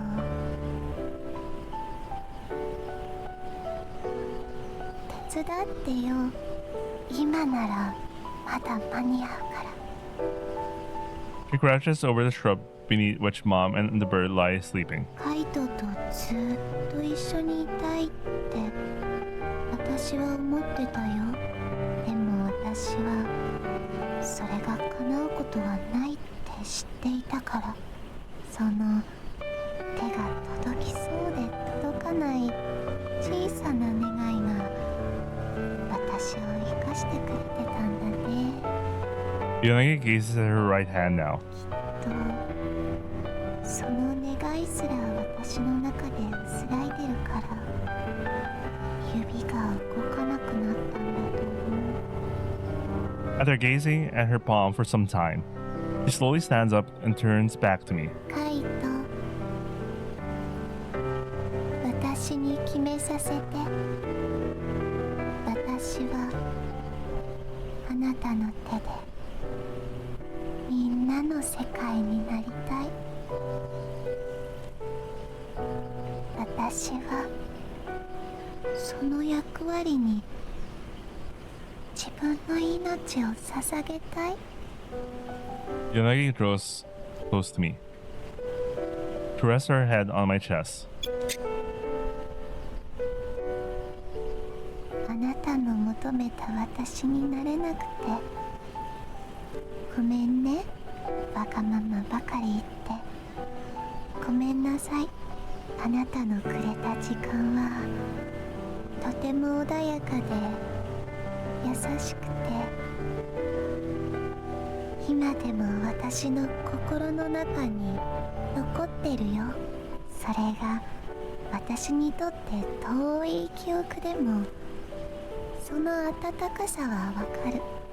カイトと一緒に見たあの夢が、あの3人の夢が今私をつなぎ止めてくれてる。 Yonagi. I whisper her name and cradle her head to my chest. Her head fits perfectly in my palm, as it has every other time I've held her like this. カイト、私の手握ってくれる？ Yonagi rests her half immobile right hand on my left. I take it. I twine my fingers in hers and hold it so tightly our palms become one. カイトは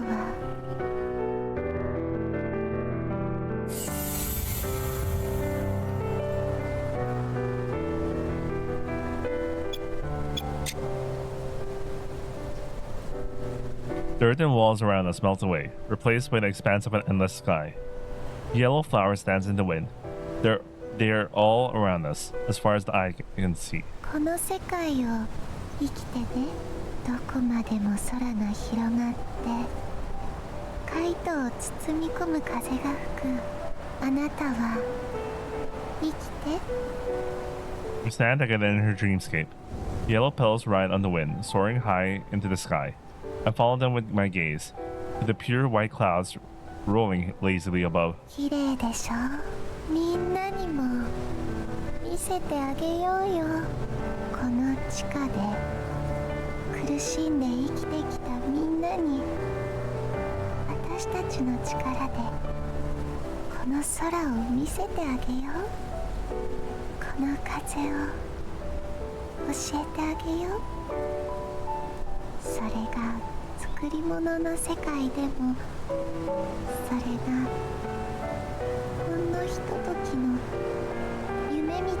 時間であっても Yonagi has made up her mind. Made her decision. Even when she's been driven to the point where her voice is but a weak and faint whisper. Decide on her own path. She decided what meaning she wants to give to her life. Now, the only thing left for me to do is to figure out how to accept it. Then my voice trembles.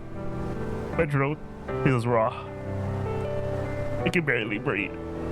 But I need to do it. I need to give her my answer. I'll tell everyone who will listen that the sky, that the wind, that they are all the heartfelt creation of a girl. The girl who dreamt the world. As long as I'm there, I'll never stop telling people. I've decided. I'll make that my life's mission. もう少女って年じゃないよ私 I'll always be a girl to me. You have been since the day we met. We hold each other tightly in that wide open field. 最後はカイトの手で送ってね I will. とそれを私が私の中の私の記憶が望んでいると思うから I know. 最後は愛した人の手で送られたいってあの子はきっと思ってるから I will. 笑ってお別れしようね Chloe steps away from me. My chest feels cold again without her. I managed to choke out the words. Not ready for that yet, but I'll make sure when it's time to say goodbye, I'll make sure that I can. I promise you.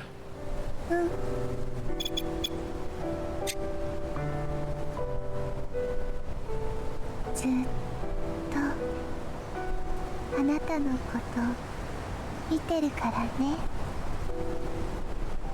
寂しくないからねだから笑っててねカイト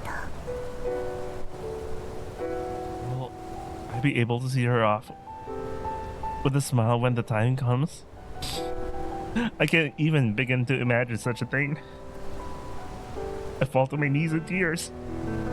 My hands are met with the soft soil. The yellow flowers sway as my tears fall on them. I clench my teeth, but the tears don't stop. My eyes are shut tight and my cheeks are swollen. I can't keep the wails of sorrow from escaping my lips, or the tears from running down my face. But no matter how I shout, no matter how many tears I feed into the ground below, the sadness of losing her doesn't recede. Just this moment. Give me just this moment, Yonagi. When the end comes, I'll be strong enough to smile as I watch you go. But let me weep for you now. Just for now.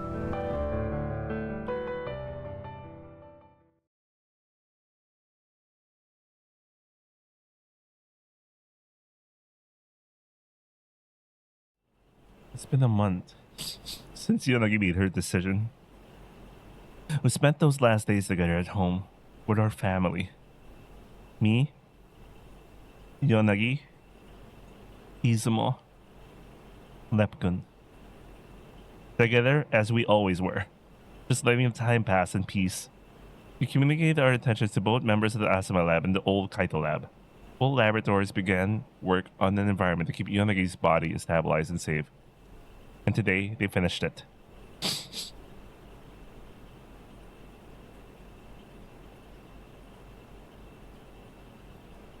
There's one more sip of coffee left in my mug. I'm sitting there unwilling to take that last mouthful. カイトはどんなところに住みたい？ I turned my eyes from the rippling black surface and towards Yonagi. 地上でどんなところに住むの？ Let's see. A place by the sea, I think. I'd like to live in a house by the sea, with a terrace where I can sit and watch the sky and the sea stretch out forever. 海辺か。いいね。 I actually. She tilts her head ever so slightly, urging me on. I wrote a story about us. I've been writing it this whole time. Her eyes widen slightly. I'll keep telling that story in the house beside the sea. Until everyone in the world knows about you. ありがとう。じゃあ、そろそろ行こうか。I turned my gaze back down to the mug. I absently tilted and watched the liquid pool at one side. Yeah. I nodded and finished the last sip of coffee. Let's go.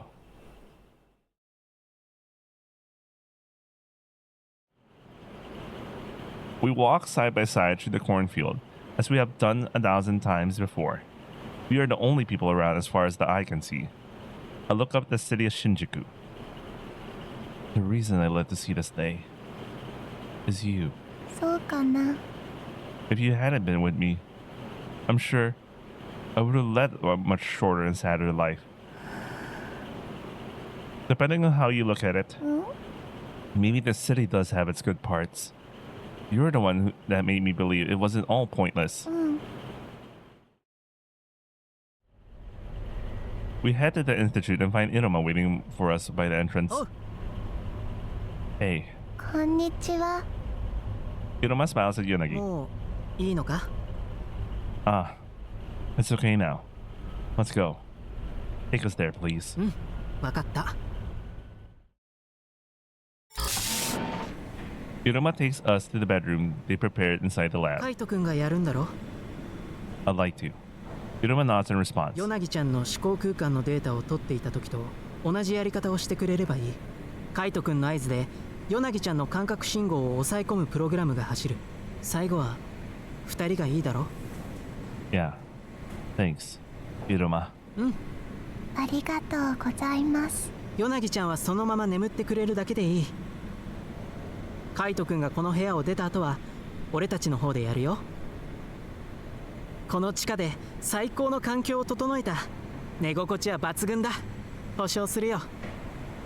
楽しみ。 Iruma meets Yonagi's smile in kind. After looking at her for a moment, he turns back to me. Arigato, Iruma. I see the compassion in his eyes as he nods at me. じゃあ Ah, you. カイト、 Yes? 最後一緒に寝てくれる？最初に私の世界を歩くのはあなたでいてほしい。私の中に眠っている私の記憶と話してあげてほしい。 Alright. カイト、 Yes? こんな偽物みたいな私を大事にしてくれてありがとね。あなたを愛せない私を愛してくれてありがとう。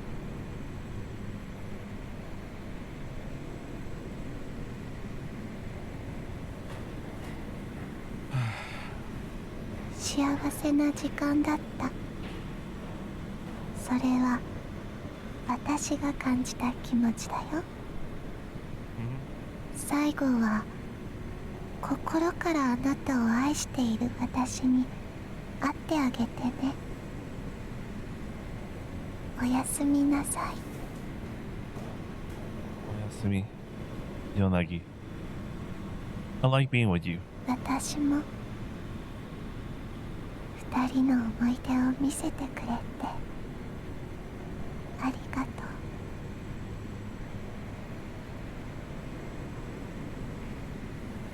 After she falls asleep, I wait for her waves to stabilize. After her brain waves turn to delta waves, I access her consciousness.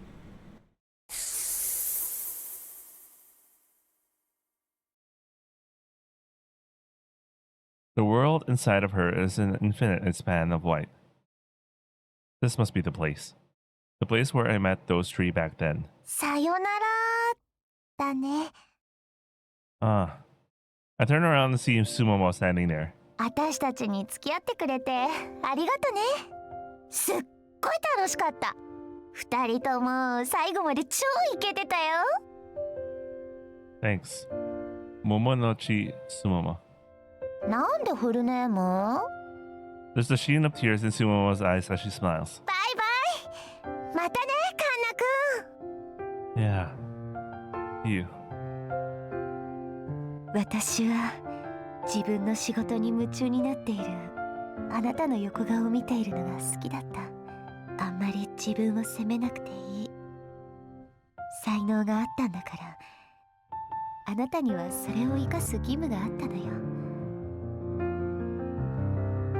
I just wish I'd treasured the time together while I had it. 大丈夫よ。だってあなたはこれからその物語を語り続けるんでしょ。 In my right hand is the story I wrote about my life with Yonagi. 永遠に語り継がれる人よの恋もある。あなたがどう描いたのか楽しみにしてる。がっかりさせないでね、ビル。 I would have liked to hear that before writing it, you know? Olivia fades away, seeing me off with a cocky smile. あなたと出会えて私は初めて自分と向き合うことができた。あなたが私を深く愛してくれたから、私も私自身をもっと好きになろうって、もっと自分を大切にしようって思いました。何も残せなくてごめんなさい。 Oh, the words about to come my mouth sound so childish in my head that I can't help but laugh. I know it might sound trite, but you gave me more memories than I could count. I haven't forgotten a second of it, and I never will. そうでしたね。 Rin looks over her shoulder and looks up at me again. 彼女が待っています。言ってあげてください。 All right.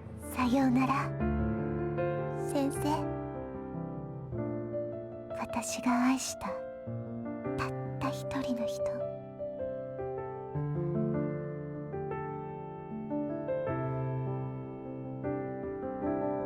As Rin fades away, white buildings begin materializing in the white world. Their outlines are simple as if drawn by a child. I make my way through them, heading deeper into the white city. In the center of it, I find a white staircase leading high into the sky. I climb up one step at a time. A final landing comes into view. At last, I see her. Yonagi. うん、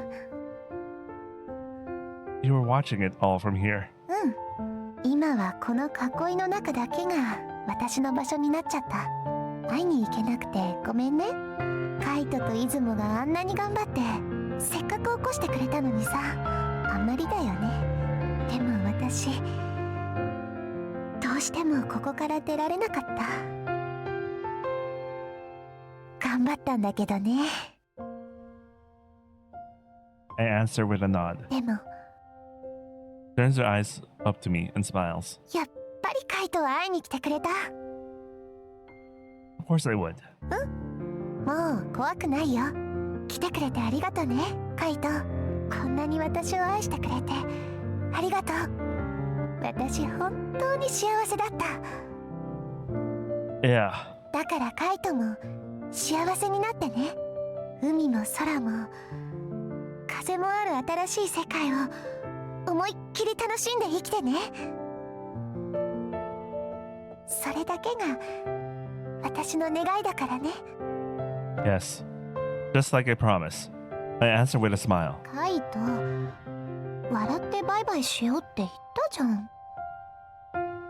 I am smiling. 泣いてるよ。 Yes. But I'm still smiling. 何それ。 You're doing the same thing. そうだね。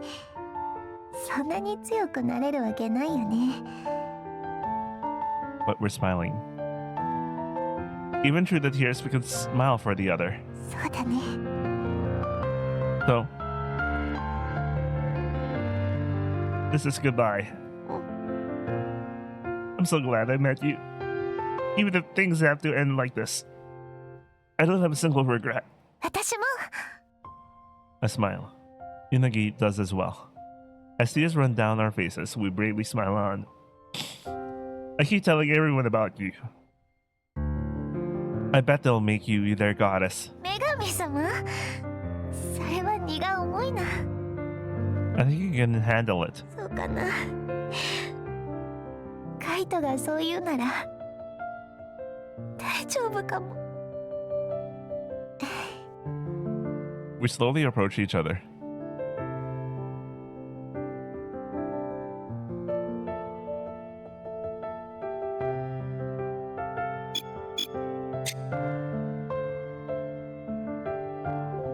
And our lips meet just like the first time we kiss. さようなら、カイト。 I hear her voice resonate deep in my mind. Farewell, Yonagi.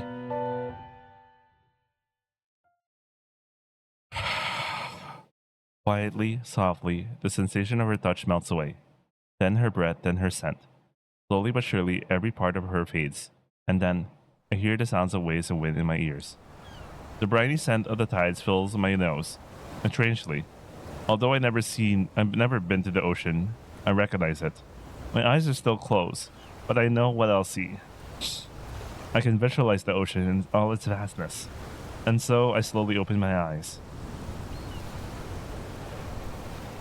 I see it now. This is it. This is the same blue sea and sky that was in the story Mom always read to me. Kaito's adventure. The beautiful expanse of sea and the sky merging together on the horizon. It is the very scene now before my eyes. Are you watching, Yonagi? This is the sea we spent our lives seeking.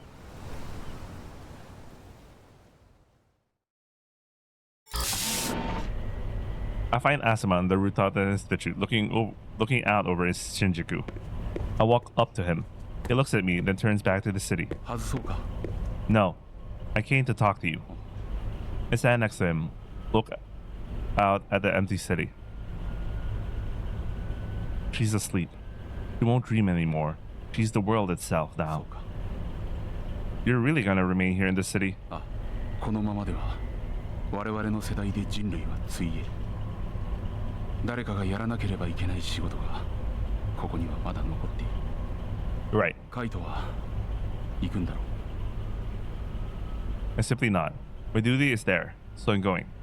Now he nods. 課題はまだまだある。この思考空間もヨナギが寿命を迎えた時には消失する。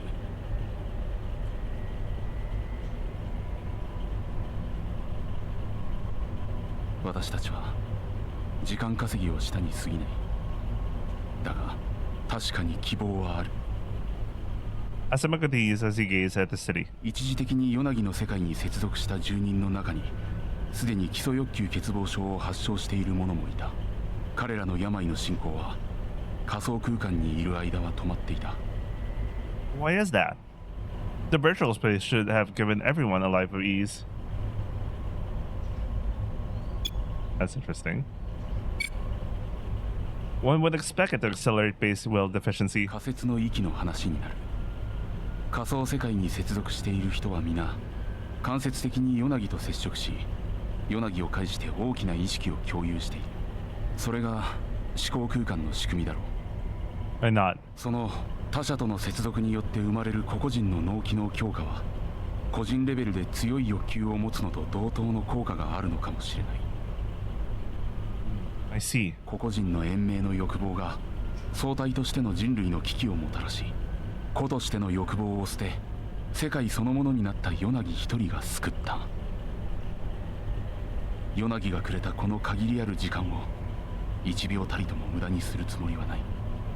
With this, 私は絶対に基礎欲求欠乏症の根治療法を見つけ出す。With this, Asuma turns his gaze up to the white sky that shines through the ozone lens. I'll just say one thing. Asuma turns to me. You and all the researchers of your lab have the right to enter Yonagi's world without discrimination. I won't ever forgive you for what you did to her, but you don't have to stay in this world over it. 分かっているよ。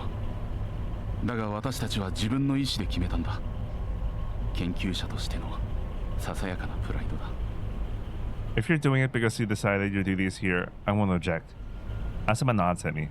Yonagi's world is open to everyone. That includes you, your wife, and anyone else. That's all I wanted to say. I'll be in her world from now on, and I'll tell everyone our story. I'll tell them that once there was a girl who chose to become the world. And I'll keep saying it until everyone in the virtual space knows about her. 仮想世界での共通の認識は接続した人たちの相互機能強化を強めると思うよ。つまりカイトのその行為自体が人類を救う希望になり得る。I'll tell your story as well. The story of a man outside that dreamlight world. The man has dedicated his whole life to saving humanity from extinction. I'll tell the story like it is. そうか。 As his voice trails off, a single tear escapes his tightly closed eyes. I see it out of the corner of my eye as I look over the middle side one last time. I don't resent you anymore. I won't forgive you, but I don't resent you either. I'm sure she feels the same way. 感謝する。 His shoulders quiver as he mutters the words. My gaze, once focused on the middle side, now moves upwards. Bright sunlight shines through the lens. This is a first for me. For the first time, I realize the beauty of that round sky.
The wind blows.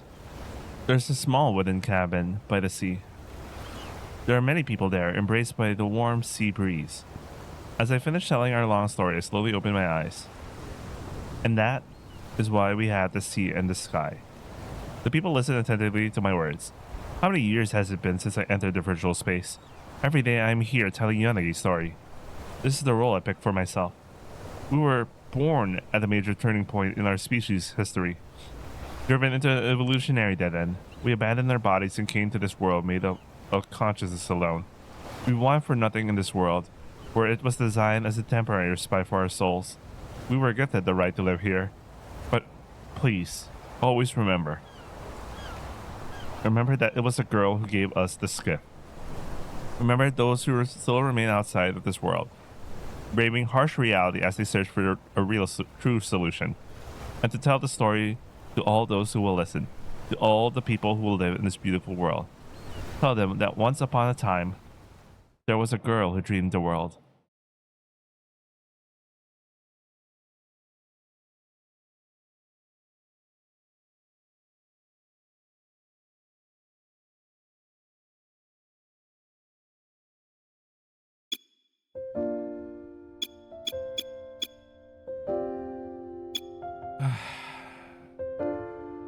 All right, this is it for today's upload. I'll be doing the epilogues. Wait, let me actually check that. Let me actually click the epilogue right now.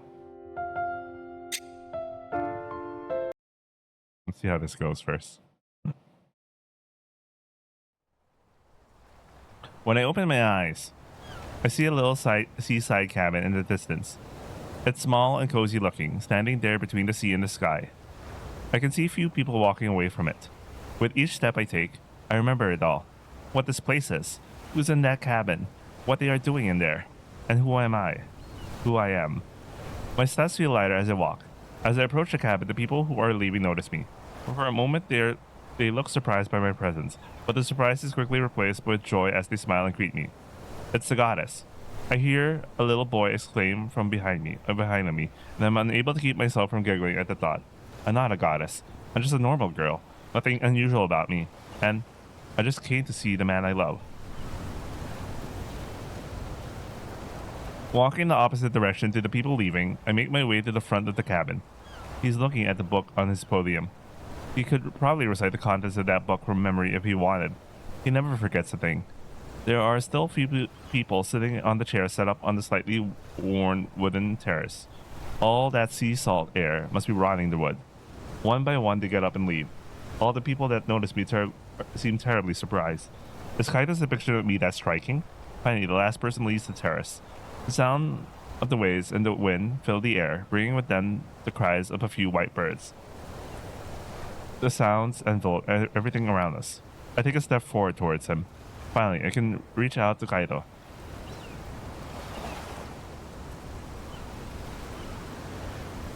I stare at the book by my hands as I wait for everyone to vacate the terrace. After telling the story, I always stay there for a moment to reminisce about Yonagi. When I tell her story, memories of her come rushing back to me, as intense as the moment I made them. I keep gazing at the book until that overpowering image of her fades a little from my mind. Kaito.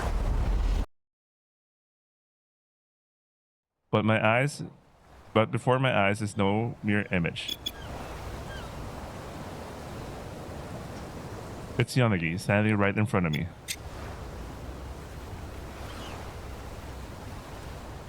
Facing me with a smile I know very well. He's looking straight at me. Yonagi, is that you? She nods, still beaming at me. そうみたい。 I approach her, tears beginning to form in my eyes. We both walk towards the other until we meet halfway.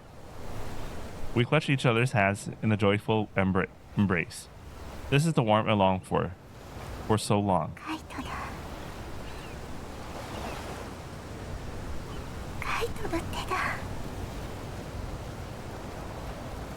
Yeah, ずっと私のことみんなに伝えてくれてたんだね。 that's right. さっき男の子に女神様って言われた。 I nod at her. Didn't I tell you? I said I'll make you the Megami-sama of this world. And I continue telling our story until it became true. She shakes her head, her expression amused. 私は女神様じゃないよ。ただあなたのことを愛している一人の女の子だよ。カイトの中ではいつまでも女の子なんでしょ？ Yeah. Her smile lights up her whole face. I'm smiling right back at her. Just like back then. We smile at each other, just as we did on the day we parted. It's good to have you back. ただいま、カイト。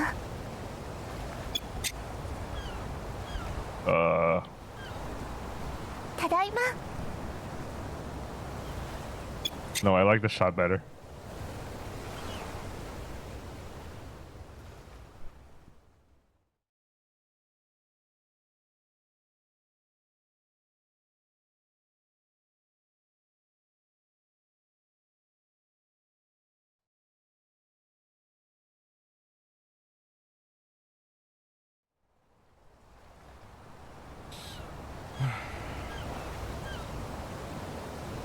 Not daring to let go of one another's hands, we head inside the cabin together.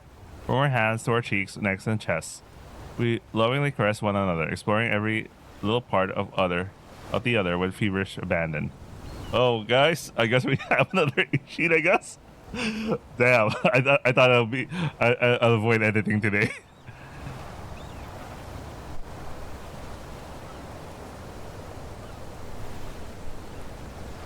カイト、カイトだ。カイトの肌だ。脱いで、カイト。Oh shit, I'm editing today. Fuck. 全部ちゃんと確かめたいよ。私のことも全部確かめてね。 She says, slowly discarding her clothes piece by piece. The temperature rises as we haphazardly drop our clothes to the wooden floor.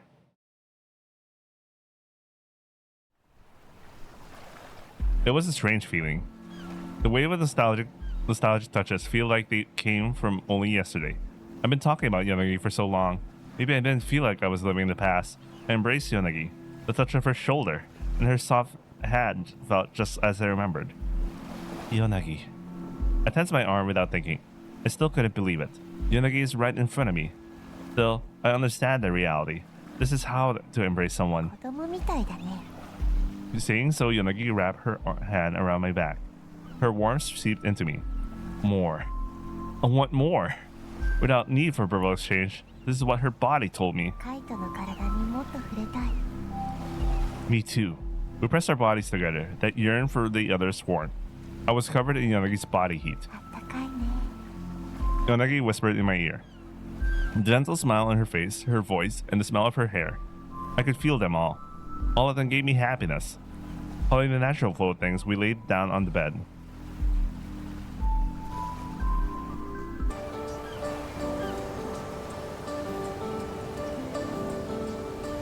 We cuddle up together in the bed as we soak in the afterglow of our lovemaking.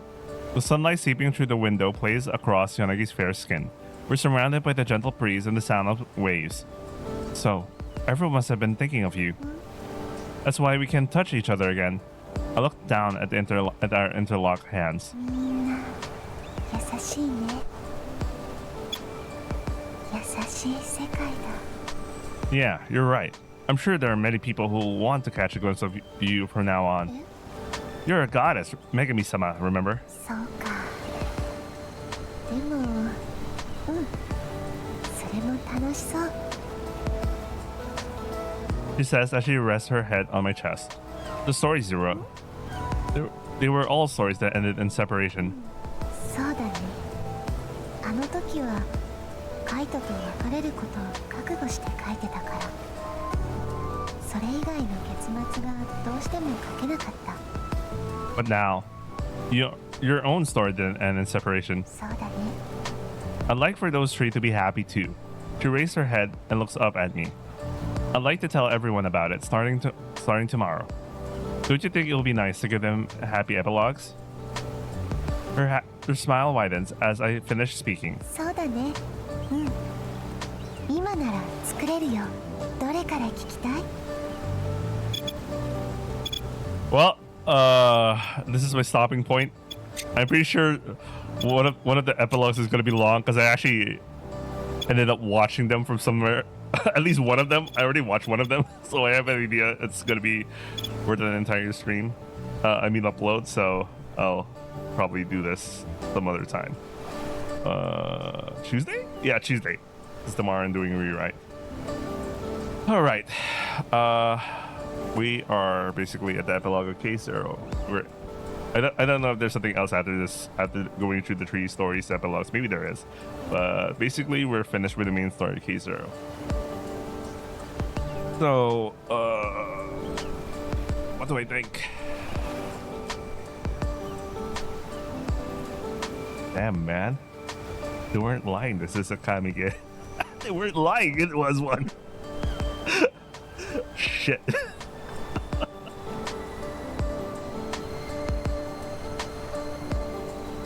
.8 out of 10, maybe. That's all I can say. It's probably the highest VN for me right now. Holy shit. No, maybe it's 9.8. It's a 9.8. Nothing reaches 10. Nothing ever. 10 does not exist. 10 will never exist. You will die the moment you reach 10. Anyway, 9.8. Yeah, I think this is the highest VN I ever rated so far. I don't know how. Yeah, maybe it will change once I reach the other Makara VNs that aren't in English yet. But you know, it's currently one of my. I think it's my highest rated VN right now. Yeah. I don't know. Maybe I'm still in my emotional high. I really. It both hits in the emotional level and also at the narrative level. Although, like, I think it closed most of the mysteries. Most of them, like maybe like 96% or 98%. Like, one of the things that they never closed up on, or maybe they will take care of. Maybe it's after all the 3 epilogues or something. I don't know. And they still never really talked about how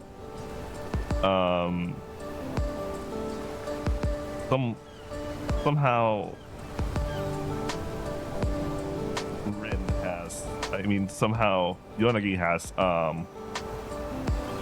dreamscape powers. They never explained that shit yet, or at least a part of the story I've been through so far. So it's still kind of like, yeah, they explained everything, even like Asuma's motivations, and it totally.